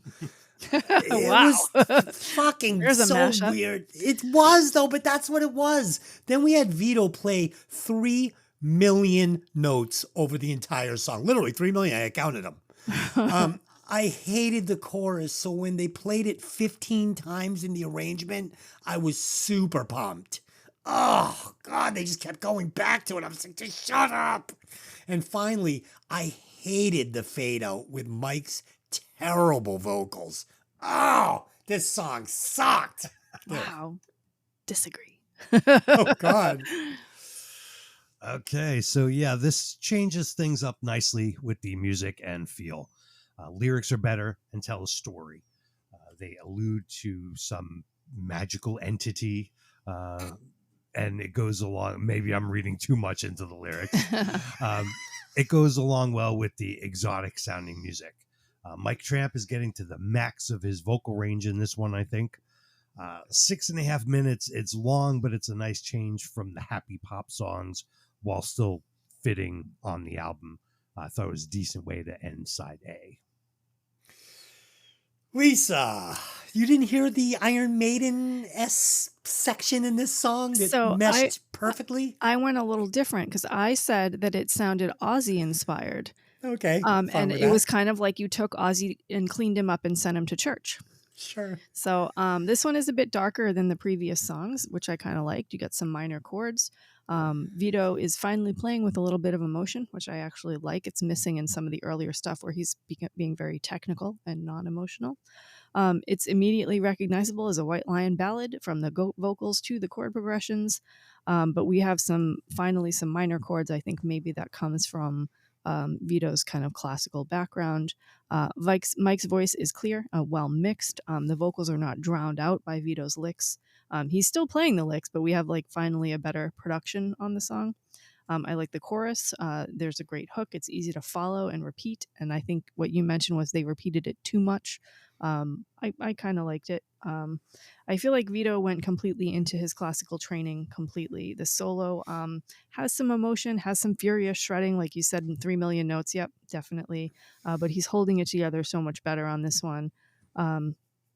The rhythm is definitely playing behind his licks and his solo. It must have been harder to do live. Like I couldn't imagine him having to do this live, this whole song actually, especially since I think there were multiple different guitars. I think there's some acoustic in here and actually acoustic and electric playing at the same time. So I feel like this would have been a hard one to do live. Yeah, the layering, they don't duplicate live. He just plays what he plays. Yeah, the solo sounds so much like the Lita Ozzy Osbourne "Close My Eyes Forever" that wouldn't come out for I think a couple more years after this. Ozzy influence, Blizzard is clear.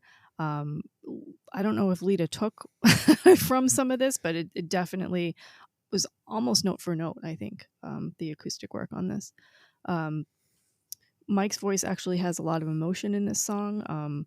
We've got some higher tempo stuff here. We'll see this in some of the future songs in the album, but at present, you can almost hear like he has this very emotive voice. He's like crying while he's singing. Or I love that. Ugh. I love that. Oh, it was, dude. Like- It's so fake too. No, it's so it's fake. not 'Cause You fake. hear the exact same thing in When the Children Cry. So the guy's like, just do it like you did it in The Children Cry. He's like, okay. Oh no! Ugh. See, I really love that about his voice.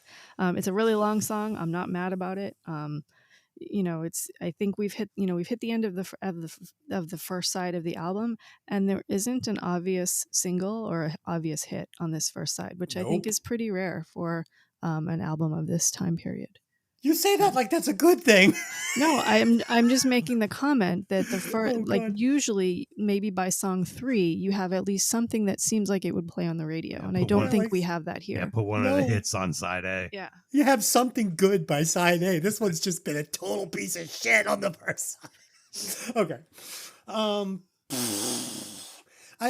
gonna have to listen to like Kill 'Em All when this is over. I'm gonna have to. Okay, so that ends side A, and now we go into the segment of the show where we discuss if a band from the day should have made it that did not make it. And we are going to do the Zeros today. That was chose by Me. Lisa. Yep. And the Zeros was a Jersey band. They used to shop at Vintage Vinyl back in the day. And so these guys went out to Hollywood, purple hair, all of them. Had a big purple hot rod that they would race up and down the strip. Great. I mean, Jesus, I've been aware of this band since fucking late 80s, early 90s, and always loved them. Always loved all their music. So, song we picked was Love's Not Fair. First off, I cannot talk about the song without talking about this epic video, starting with Mace Byers, the bass player, eating the Jack in the Box head. It's So amazing. fucking, oh, it's so good. I love this video. I love it. I always have. Now, as for the song, to production on this song is 100 times better than this White Lion album. And that's no joke. It is 100 times better than this White Lion album. Production is great on this song. We get a great guitar sound, an amazing drum sound. I can hear every single drum, everything he's hitting. We get really great bass lines. And I absolutely love this infectiously catchy bridge. Sammy's vocals have such fun style and charm. And finally, the guitar solo is fucking killer. I love this guy. I love the way he plays. I love his sound. Love his purple guitar. They definitely should have made it. And the song for me is pushing 89.9 watts. And honestly, I only put it at 89.9 because this isn't even my favorite Zeros song. Outcast of Society is a fucking phenomenal song, and I'm sure that Lisa will give you a couple others. So that's my take on the Zeros. Love's Not Fair. Dave, were you familiar with this before preparing? Very little. Okay. So I like the song a lot. The verse lyrics are sparse, but it doesn't bother me. Rockin' sound, good guitar, even some slide licks. The video is fun.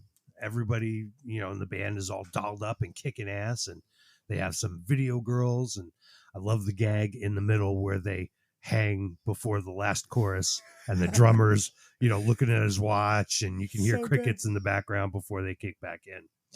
The video I watched was, I think it's their channel. It's called Sammy Serious, the Zeros, or user UTPOI.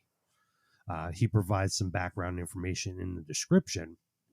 The first single off the 4321 CD album by the Zeros, now on Warner Brothers Records. This video director had the video filmed at the UCLA College Soundstage. We were endorsed by Yamaha amplifiers, and they supplied a wall of amps. Very impressive looking. So cool. The video shoot took about 8 hours to make, and the big thing in that time is that it was done on film.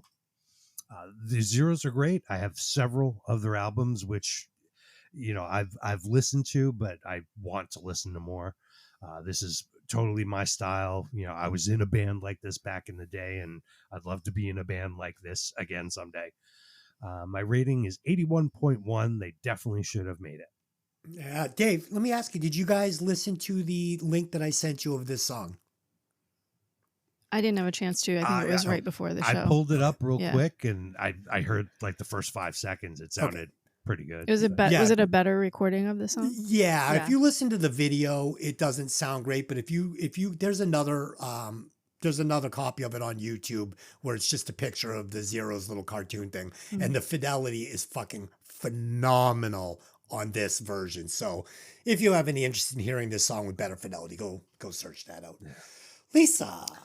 So this was a hard pick for me. I almost thought it wasn't a fair pick because to me, back in the day, they did make it. The difference is that obviously they were an independent release, but everyone I knew and everyone who had any taste in music knew who they were and had their albums and were playing them. So like I even bought one of their cassettes at Sam Goody back in the day for like $5. It was 43210s. That was in the mid 90s. It was brand new. So to me, like I feel like they made it, but to be fair, they never had a major label album, right? I mean, I've bought 2 of my records at fucking Newberry Comics, so it doesn't mean anything. Yeah, maybe. Well, I think for Sam Goody, it was a little bit harder to get in there. Newberry Comics had a much bigger range of good underground stuff. So Correct. This is glam punk, similar to some of the other bands we've picked for this segment. Their breakthrough happened in '84 when they recorded the theme song for Howard Stern, and that was played on his radio show for several years. They had a boost when DC Comics artist Bruce Lucas turned the band into comic book characters, which would end up on their merch and in their magazines and on the cover of their 4321 album. In 1991, they released that album, their first full album, on Restless Records. To promote the album's release, Restless Records had both the whiskey and the coconut teaser painted in purple and adorned with the Zeros logos. What that other is band? So fucking cool. It's so cool. No other band had that. Right? No, that is so fucking cool. Yeah. Yep. Sammy Serious formed another band called Serious Suicide in 2000. Joe Normal and Danny Dangerous from Psychobilly and Cold Blue Rebels was with Mickey Finn of Jet Boy and Spaz Drazik of the Glamour Punks. They had a band also. So they're all kind of like our favorite guys, all kind of mixed together. I love this song and this video. I chose this one because it's the best way to introduce the Zeros to people who've never heard of them. But this is, again, not my favorite Zero song either. I love like Pina Colada Bang, and I love like Zero to Mom and some of those songs. But this song I think is the best way to say, hey, here's the purple hair and the thigh-high Converse and the drummer sequin pants and everything is purple and that great dead air extended stop in the middle of the video. It's like a little kitschy thing. we don't have any virtuosos in this band. We're not having, the singer isn't hitting high notes, but this is just good punk, pure fun. And I give them a 95.1. I love that. If I got the bass player's name wrong, I know it's supposed to be Danny Dangerous, right? Yeah. Mm-hmm. But I was trying to be edgy and look for their real names online, and I caught that Mace Byers. So if it's not Mace Byers that is actually in the video, and it is in fact Danny Dangerous, and that's not his real name, I apologize. But I was trying to be cool, man. Yeah, it's funny, that Howard Stern thing you were talking about. So that was a big controversy. Apparently, they didn't get paid, and Sammy Sirius, has been trying to sue Howard Stern forever, I think, right? Isn't Yeah, I that think the so. story? Yeah, that is the story too. I don't know if Yeah. it ever got worked out, but yeah. Yeah. But I mean, think- I think it gave them their first real, like, push. Exposure. Yeah. yeah, but fuck Howard Stern then. That's fucking bullshit, man. Guy writes him a theme song, then he fucking dicks him. I'm on Team Serious. Okay, Lisa, where does it land him? Okay, on our Should They Have Made It chart, the Zeros, Love's Not Fair, has a total score of 88.7 and a re-listen of Yes, putting it at number 1 on the chart, over the Rock City Angels, Teenage Lipstick Boys. Which shouldn't be on the list and has an asterisk next to their name. Perfect. Okay. Dave, every week, it's never going to stop. Never going to let it go. Okay, so that's it. That ends side A, ends this segment, and puts us over to side B. So slap the show on the ass and let's get it going. Track number 6, finally, we get a song that I could listen to. This is Wait.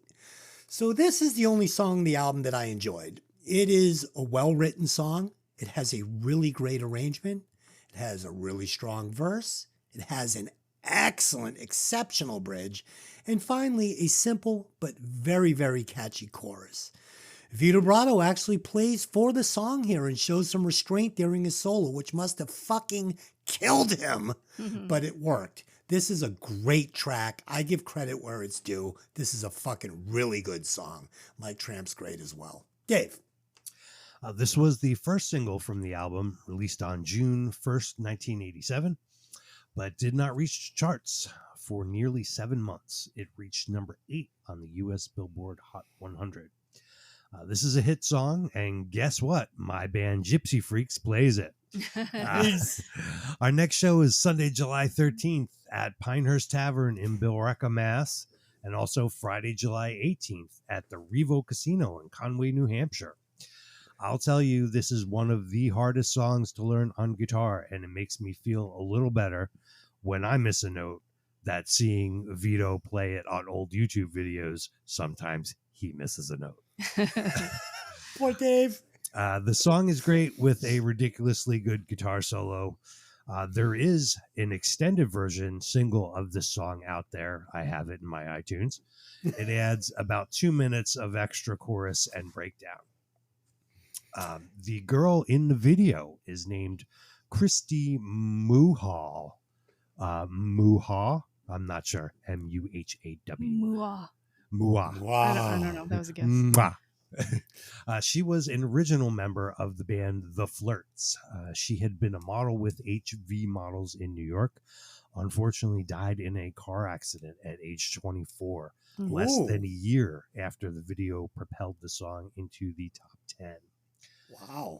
Yeah, she is buried in Crest Haven Memorial Park in Clifton, New Jersey. Shit. 24. Very young. That's tough. Yep. Lisa. Okay, fair warning. I love this song. I love the opening. I love his gentle voice. I love hearing his accent. I love the pretty acoustic guitar, which is just so sweet. This might be the first song I actually heard off the album. I don't know if I heard it on the radio first or the video, but I think this was my first exposure to this album. After the vocal opening, we get the main guitar riff, which I think is just masterfully written. The lyrics are sticky sweet again, but actually good. The song isn't a power ballad. It starts to kind of rock early, but I feel like they could have gone in that direction if they wanted to. We've got a story about a girl who's maybe leaving him, and he asks her to give him just a little bit more time. This is an earworm thing that, like, if you hear it, you kind of sing it for the whole day. It kind of sticks with you. Super catchy. My favorite part is the bridge. They do write some nice bridges where, I can't sing. So if you go away, I know that I will follow. rocks just enough. It's just sweet enough. The solo, I've heard the solo, I don't know, what, 70,000 times, I think. Probably. Yep. And I think it's a perfect solo for the song. I think it's and you said he shows restraint. Yeah, maybe. I know how difficult it is to play this one because I watched Dave play it.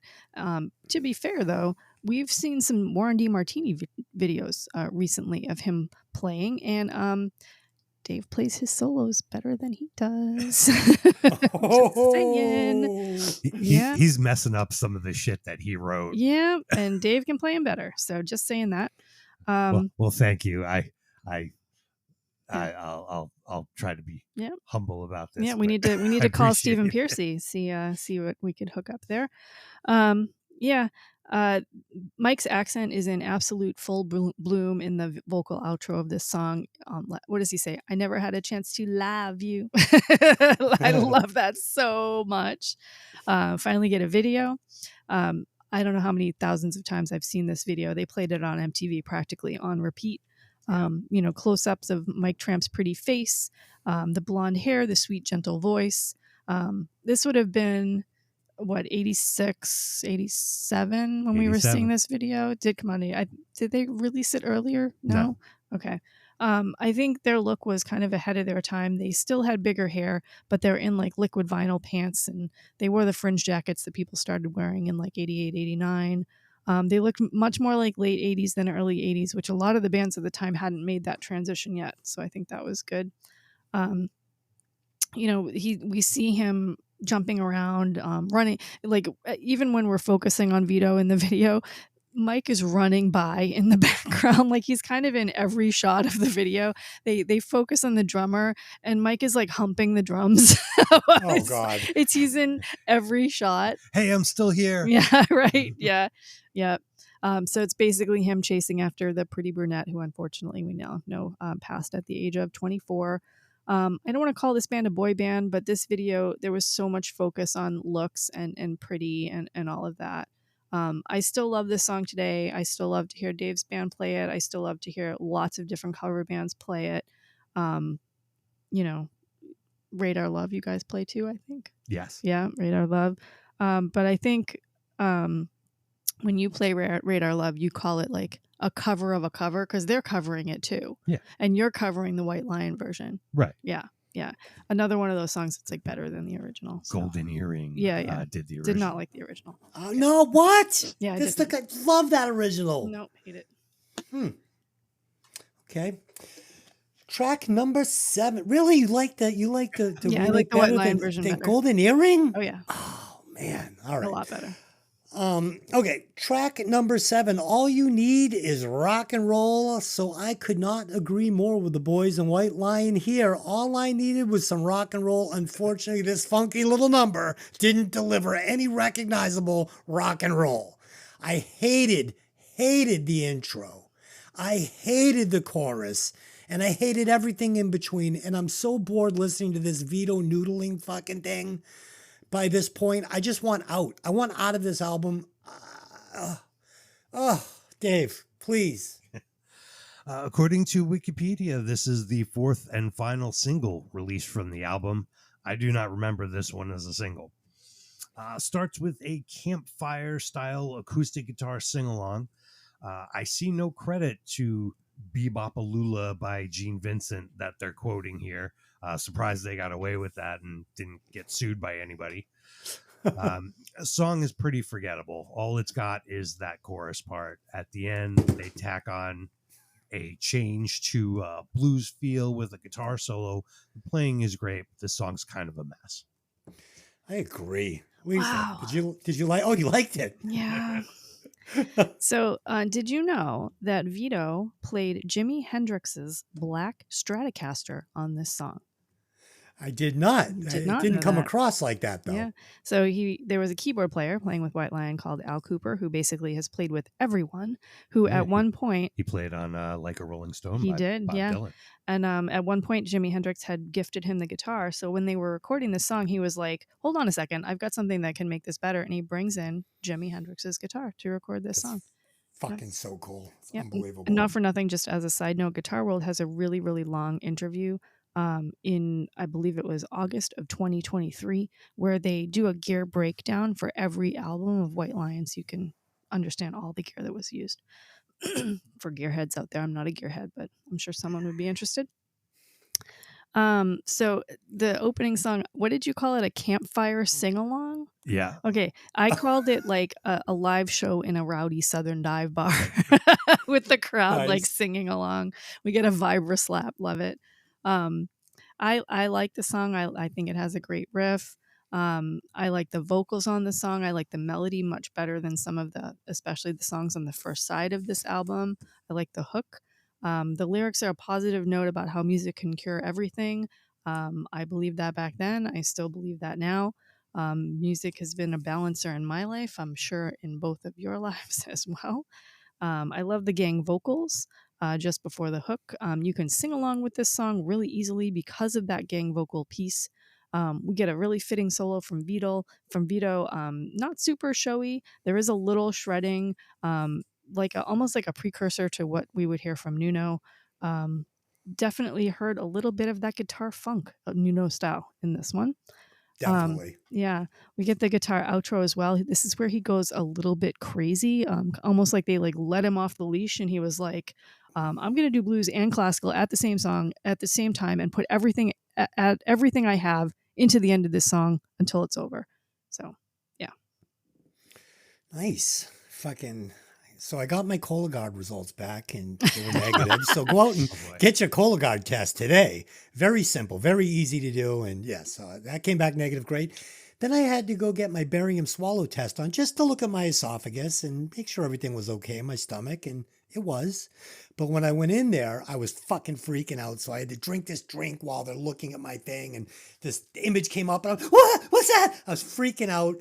The fucking nurse is yelling at me, turning around. The doctor's literally hitting his head. You can ask Lynn, hitting his head with his hand, going, he just couldn't take it anymore. I was fucking out of control. And yeah, my wife had to like try and talk the nurse and the doctor down. They were fucking nuts. And at the end, I tried to apologize, and the guy didn't want to hear it. He was like, just basically, just get the fuck out of here, you psycho. But it all went well, and everything was negative, and everything looks good. Track number 8, tell me. All right. Wow, interlude. It's a lot. This is the second song that did not totally suck on the album. The lyrics sucked, and it had zero edge, and the song is overall weak tit, but the chorus saved it. Even though the lyrics are lame, I didn't totally hate the song, but Mike ruined the chorus for me in the ending rounds with this horrible riffing he was doing over it that was so pitchy and terrible. Oh, man, this could have been a way, but if this song was done by somebody else, I think it might have been a good song. But as it was, I didn't really like it. But the chorus was good. Dave. This was the second single from the album. It peaked at number 25 on the mainstream rock chart and number 58 on the Billboard Hot 100. It's pretty good. The beginning is more catchy than the actual chorus, and at least they repeat that part after the solo.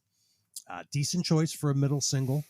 And there is a video. I looked it up and sort of skipped through it. It's just them playing in a room. I don't ever remember seeing that one on MTV. No, me neither. Me neither. I watched a couple of videos, and one was them in those weird fucking tights with the colors all over it and the white high top sneakers. And I couldn't get past it. Lisa, talk about the song. Oh, you're going to hate me, I think. I love the opening of this song. I love the vocal layering. My little gothic heart has always been at my core, but this is one of my guilty pleasures, this song. I love the lyrics on this song. You just said you hated them. Hated them. I did. It's like, I remember I was a kid. It's like the perfect song for any teenager. No one understands us. We ran away into the night with the rock star guy who's going to sing us songs forever, and being young and being free and being on the run. Oh, freaking love it. Get a nice hook in this song. We get Mike's accent when he says all you ever, and he like that accent on the R, and being, having a Boston accent where we don't say R's at all. That was like really striking to me. I just love that so much. Finally, another nice solo from Vito, totally fits the song. Beautiful bridge. I also love the vocals at the end where he sort of like sings the song. He's not like singing anymore. I like the guitar trill at the end. I can't love this enough. We get another video. We get the band on a darkened stage. Still no audience. Weird that none of their videos really had like live pictures of them. Maybe like just a little flash here and there, but like not a lot of like concert footage. Mike obviously looking cool in some more tight leather pants. In this one though, we get like shots of the whole band where we actually get to see Vito kind of isolated. Mike's not running around in the background, so it was more of like a whole band kind of thing. We do get Mike strutting around, throwing his hair to the side in some of the shots. But why is the drummer dressed like he's going to the gym all in every video? It's very strange. So bad. We do have drumming is a workout. Yeah, that's fair. If you do it right. Yeah, it's fair. We do. We don't really have a story. Like I would have liked to see. You know how like with Skid Row's videos, how there was like a movie story playing along with the performances. I would have liked to see these two kids running away together and have that be part of the video. They didn't do that. That would have cost more money. It would have cost more money to film. Yeah. But, like I said, we do a frontman leaderboard on this show for a reason, right? The reason is for videos like this, where we have a guy like Mike, and this is how they made it. So when I was living in Greenwich Village back in the late 80s, early 90s, and I was hanging out at the scrap bar, if this fucking dick walked into the bar, Mike Tramp, like we would have all just been like, nobody would have, like, no. And he would have gone home with any girl he wanted. Like, who's dad? Who let your dad in here? Like, this guy bought all his clothes at the Gap. I mean, it was, oh God, fuck Mike Tramp. Track number 9, All Join Our Hands. I can already tell you this is the song that I decided to fucking cut off the album. I can't understand any lyrics in this song because they are buried under so much effect and Vito's guitars. It just doesn't even exist. This song is beyond forgettable.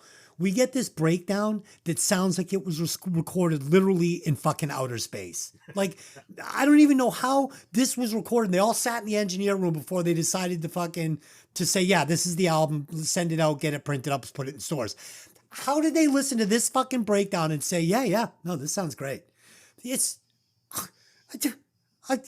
Whoever produced this song should be taken out to the woodshed, okay? This is a fucking joke. The production on this song is a fucking joke.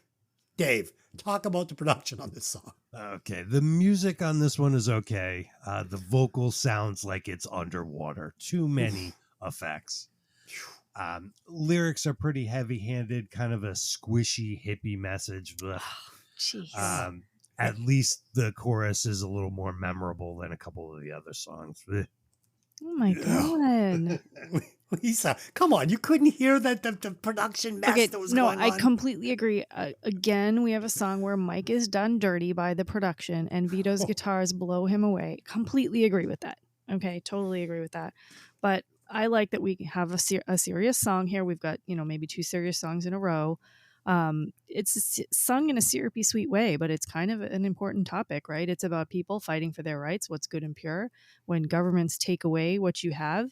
And, we learned all this in history class, and he was singing about what we learned about what governments did back in the day. And today, people have forgotten those lessons because we're doing it again. So still relevant today, still happening. And I like the lyrics on this song. I like that we have a really long bridge in this song, takes it down to almost like an atmospheric kind of a sound. Maybe that goes with it, that it's a hippie song. It's kind of like that. We get a subdued solo from Vito because of the serious topic. Maybe I like the percussion and vocal breakdown after the bridge. I like the secondary guitar work on the playout.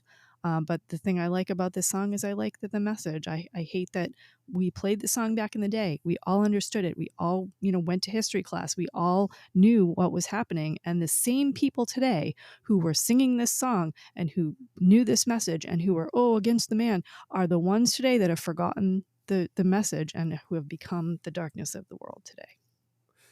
Yeah, I mean, if we're still here in 2 weeks, we're going to do another show. Yeah, if. I don't know. We live in a city that will be a target, so. Holy shit, man. I mean, if you don't know, then fucking God bless you. You're sleeping good at night. Yeah. Okay, track number 10, When the Children Cry. So, first of all, poor choice for the last song on the album. That's all I'm going to say. You don't end your album with this. Yeah.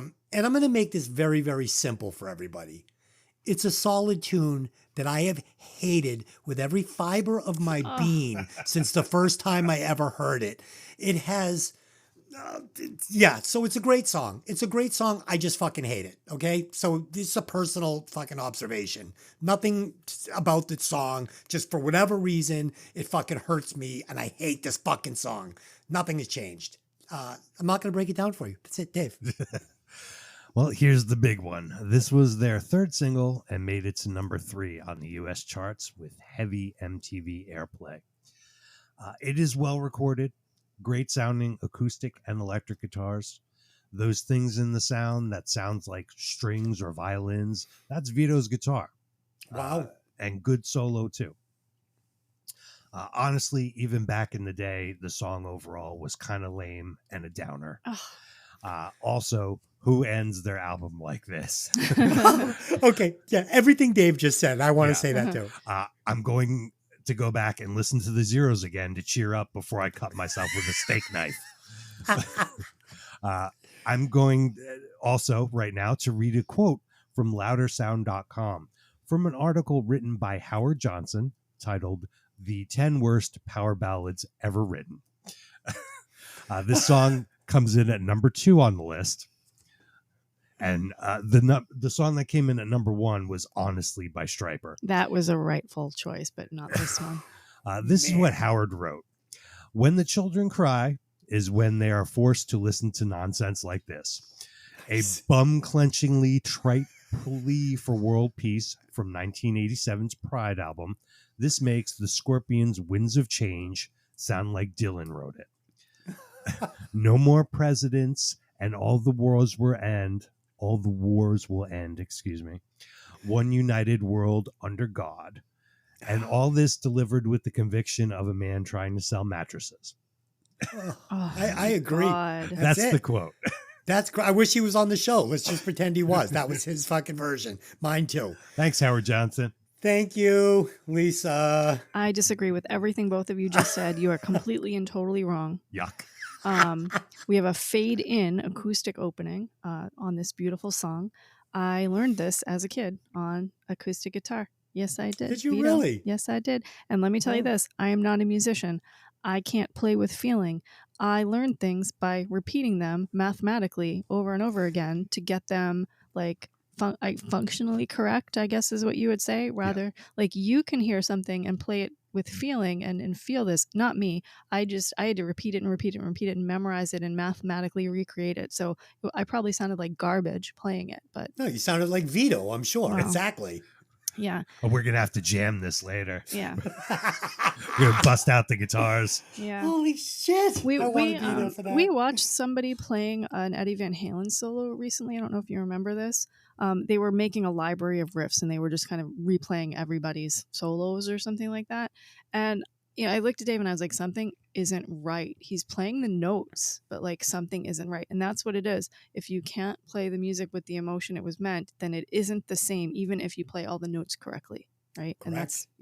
that's how I play. So how much do I love Mike's voice on this song? A little bit of a whine, a huge amount of accent. You can hear the tears in his voice. We are telling a tale of a world that we have destroyed ecologically. Now, remember, this was 87, so written in 86 probably. And we're leaving it to our children who today now are adults. So this song was prophetic. It did happen. We owe them an apology for the damage that we did. Absolutely do. And so does the generation before us. Scientific observation has proven them correct. Today, we still deal with science deniers and garbage, even in our own administration today. For me, this song is extremely memorable. I've several times stood either like backstage at stadium shows and watched the entire audience sing these songs word for word back at them when they play it with their lighters up. Remember when we held lighters up in stadiums? Yeah, look, Yeah, Dave's now got his they hold lighter their- now. Yeah. Now they hold their stupid phones Now we up. hold our phone torches up. Yeah. But back in the day, we held our lighters up. Like you can't recreate those feelings today anymore. Like there are no stadiums full of people holding up lighters and all singing the same song. It just doesn't happen. It's missing in music today. That's gone now. Anyway, beautiful song all the way through. We get an electric solo. This is probably one of my favorite solos of Vito's, because there was so much emotion behind it. The guitar is almost like crying, and I think you said I also thought they were violin. That is actually his guitar. I mean, I listened very closely. I'm pretty sure it's guitar and Wow. not it's synth guitar. or anything. Yeah, and at the end we have the notes of the song going up instead of down like the rest of the song, maybe symbolizing some hope. Unfortunately, that hope was not realized. We have a video of them playing in a playground, like a children's playground, on that death machine that we used to ride on, the the merry-go-round. merry-go-round. Yeah, that's like horrible, you know. AKA the Death Whip. Yeah. I mean, Mike obviously and Vito wrote this song together, but imagine like a kid from Copenhagen, Denmark, sitting in Staten Island and writing No More Presidents. This is a globalist mind. This is like somebody who wants, you know, all the nonsense that's happening today to end. You know, this song happened right after Live Aid happened. I don't know if you remember Live Aid. When I think like the music community had this dream of a world without famine and war and hate, it's worse now than it was before. So all of us haven't done anything good. Yeah. So this video ruled MTV back in the day. This ruled mainstream radio. Even the problem I had with this song was that the preppy kids and the jocks listened to it too. Like it kind of took away some of the uniqueness of the music. This was really a totally mainstream song. I know I've talked in the past about how, you know, when the jocks started listening to Metallica, I was like, okay, I'm done. You know, it was kind of like that. Yeah. So. Yeah, since this album's come out, I mean, you got to think, you know, multiple nuclear power plants have been leaking into the ocean for years and years and years on end. It's like, oh, it's fine. It's fine. It's why I keep leaking in. It's going to be fine. You know, oil pipelines. Dude, it's over. Anti-science claiming that climate change isn't real. Global warming, yeah. Ridiculous. It's over. The planet is dead, people. Yep, okay? it's The over. ocean's just about dead. And once it finally dies completely, you can all kiss your fucking asses and your Facebook be pages fair, goodbye. Based on what's happened over the last few days, we may not live to see it die because we're going to be gone before then anyway. All sorts of fun stuff going on. Okay. So that's it. We have broken down White Lion's Pride for you. Hope you guys enjoyed the conversation. I know I did. So now let's go over to our favorite songs. My favorite song on this album, unsurprisingly, is Wait, because it is the only good song on the entire album. The song I would cut, there are so many to choose from, but I'll go with All Join Our Hands because it sucked. Dave. Favorite track, there's a couple good ones. I'll pick track 1, Hungry. And I would cut All You Need Is Rock and Roll. It needed some help. It's bad. Lisa. Tell Me is my pick for this song, although this listen almost made me pick When the Children Cry just because of how powerful a song it is, but I can't listen to that song all the time. So yeah, song I would cut. When the children You cry. guys are terrible. I love it. I love it. You're wrong and I'm right. So the song I would cut is Lonely Nights because of that first verse that just was so awkward and painful. So that's gone. Yep.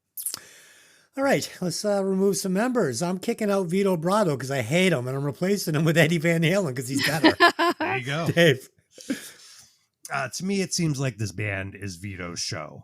Endlessly rotating bassists and drummers, and him sharing all the writing with singer Mike Tramp. Sorry, Mike. I think you're an okay singer, but you're there almost exclusively for the pretty boy looks. I will take the Van Halen comparison one step further.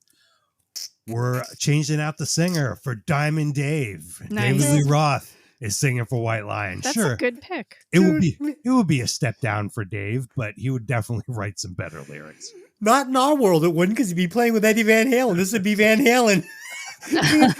Me and Dave were dying for a Van Halen album here.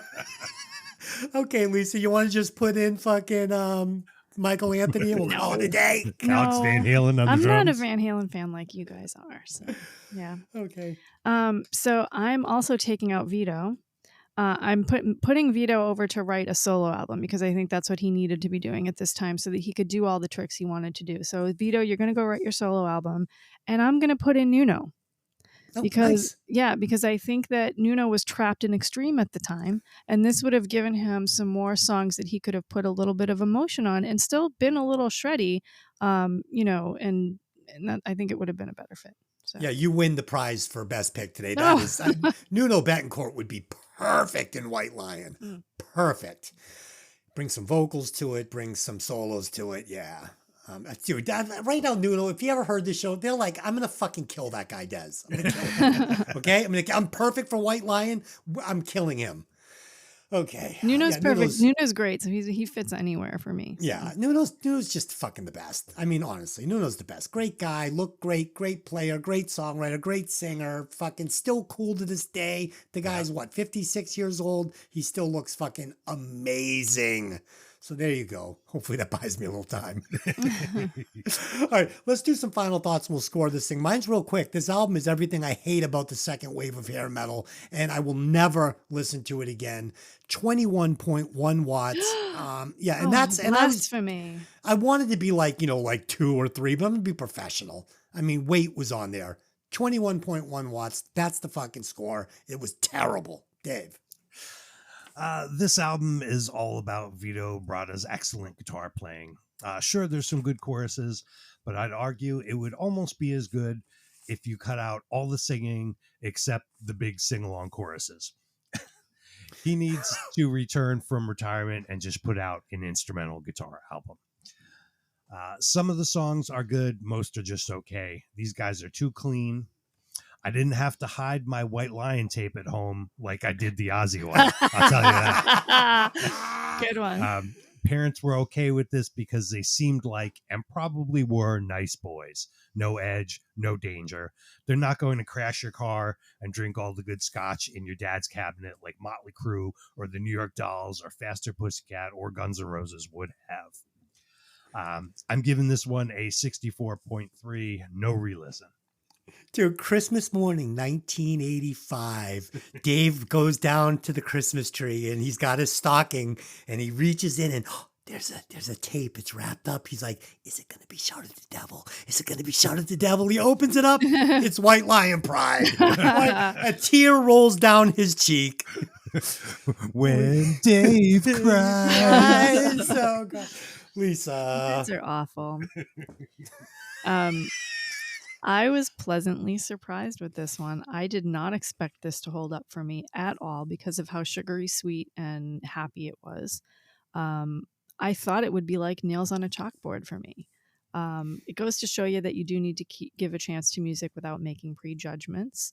I will say I probably won't listen to this end to end again, but I'm definitely going to listen to the big hits and still will. And some stuff off their other albums. I like Radar Love and I like Little Fighter and some other songs by them. It is, though, not my flavor, and being edgy, it's not my main thing. But I think I like this album better on this re-listen than I did back when it came out. I love the videos. I think Mike Tramp is, was one of the reasons that this band made it big, and I'm really impressed that he never stopped playing, and he's still playing today, and he made his life out of music, and how can that be wrong? He's a globalist. He's funny too if you follow his social media. And I didn't get to go to the show on Friday, which I'm kind of sad about, but I heard some stuff from it and it was really great. I'm giving this one an 85.1. Lisa, add up those scores. Tell us where White Lion's Pride lands on the Violent Vinyl leaderboard. Okay. On the Violent Vinyl album chart, White Lions, 1980, I already forget, 87 release. White Lions Pride shows up at number 20 on our chart with a total score of 56.83. Underneath Extreme's Extreme and just above Kiss's Revenge. Dude, that is fucking this is the best placement I think we've ever had. That is exactly where this album belongs. It worked. Okay, so there it is. Next pick. Dave, you have the next pick, but before you tell us that, I want to try something new, at least for my picks. This is what I'm going to be doing going forward. So I have to do this now so the listeners have time to respond. So I'm going to give the listeners and you two albums to choose from. And you guys can, write in. Dave, Lisa, you can give me your thoughts. And I will consider picking that album. So the two albums that I am going to present to you are two completely different shows. We've talked about how people think Nirvana destroyed metal, right? And me and Delyn actually listened to this Nirvana Nevermind album, and she goes, God, I hated this when it came out. I think because I perceived that it killed hair metal. But as we listened to it, we were like, wow. It's a fucking good album. So, I could either do a show with these guys about Nirvana's Nevermind album where we decide, is it a shitty album or is it a great album? Did they kill metal or did they not kill metal? And did we hate this because we thought they did and we didn't give it a real chance? So that's one show. Or we could just cleanse this White Lion bullshit with Master of Puppets by Metallica. Okay? So those are the two choices. Dave, which one would you rather listen to? Why not both? Yeah, we're going to have to get to both of these eventually, but I would vote Metallica. And Lisa. So I wore a Metallica Master of Puppets back patch in high school, so that has to be my choice. But I do want to do Nirvana eventually. I am a fan of Kurt Cobain as a lyricist and poet mostly, but never really liked Nirvana as a band. And the album falls in the 80s, 90s genre, so I figured what. And they all have long hair. I mean, is it fucking not really that different? We're going to find out. We got to find out.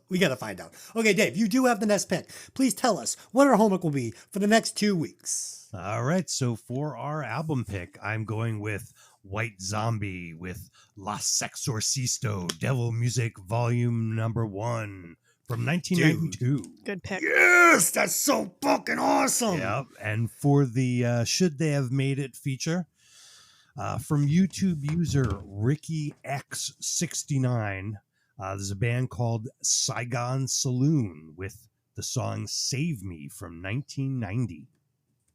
Right. I like Saigon Saloon. I am familiar with this song and this band, so I'd be very interested to see how this goes. Dave, one more time, the album. I mean, that was quite a long title you gave. Can you just make that easier for our people to find? Yeah, 1992's White Zombie La Sexorcisto. Okay, great. Okay, guys, that's it. We will be back on Hey, Did You Ever See That Movie with The Shining. We will be reviewing The Shining. Good pick. So if you guys like this podcast and you like movies, please go over to Hey, Did You Ever See That Movie and check it out. We have a lot of fun over there. I lose my mind on a moment basis. Until next time, take those albums out of the sleeve. You know the rest. See you next time.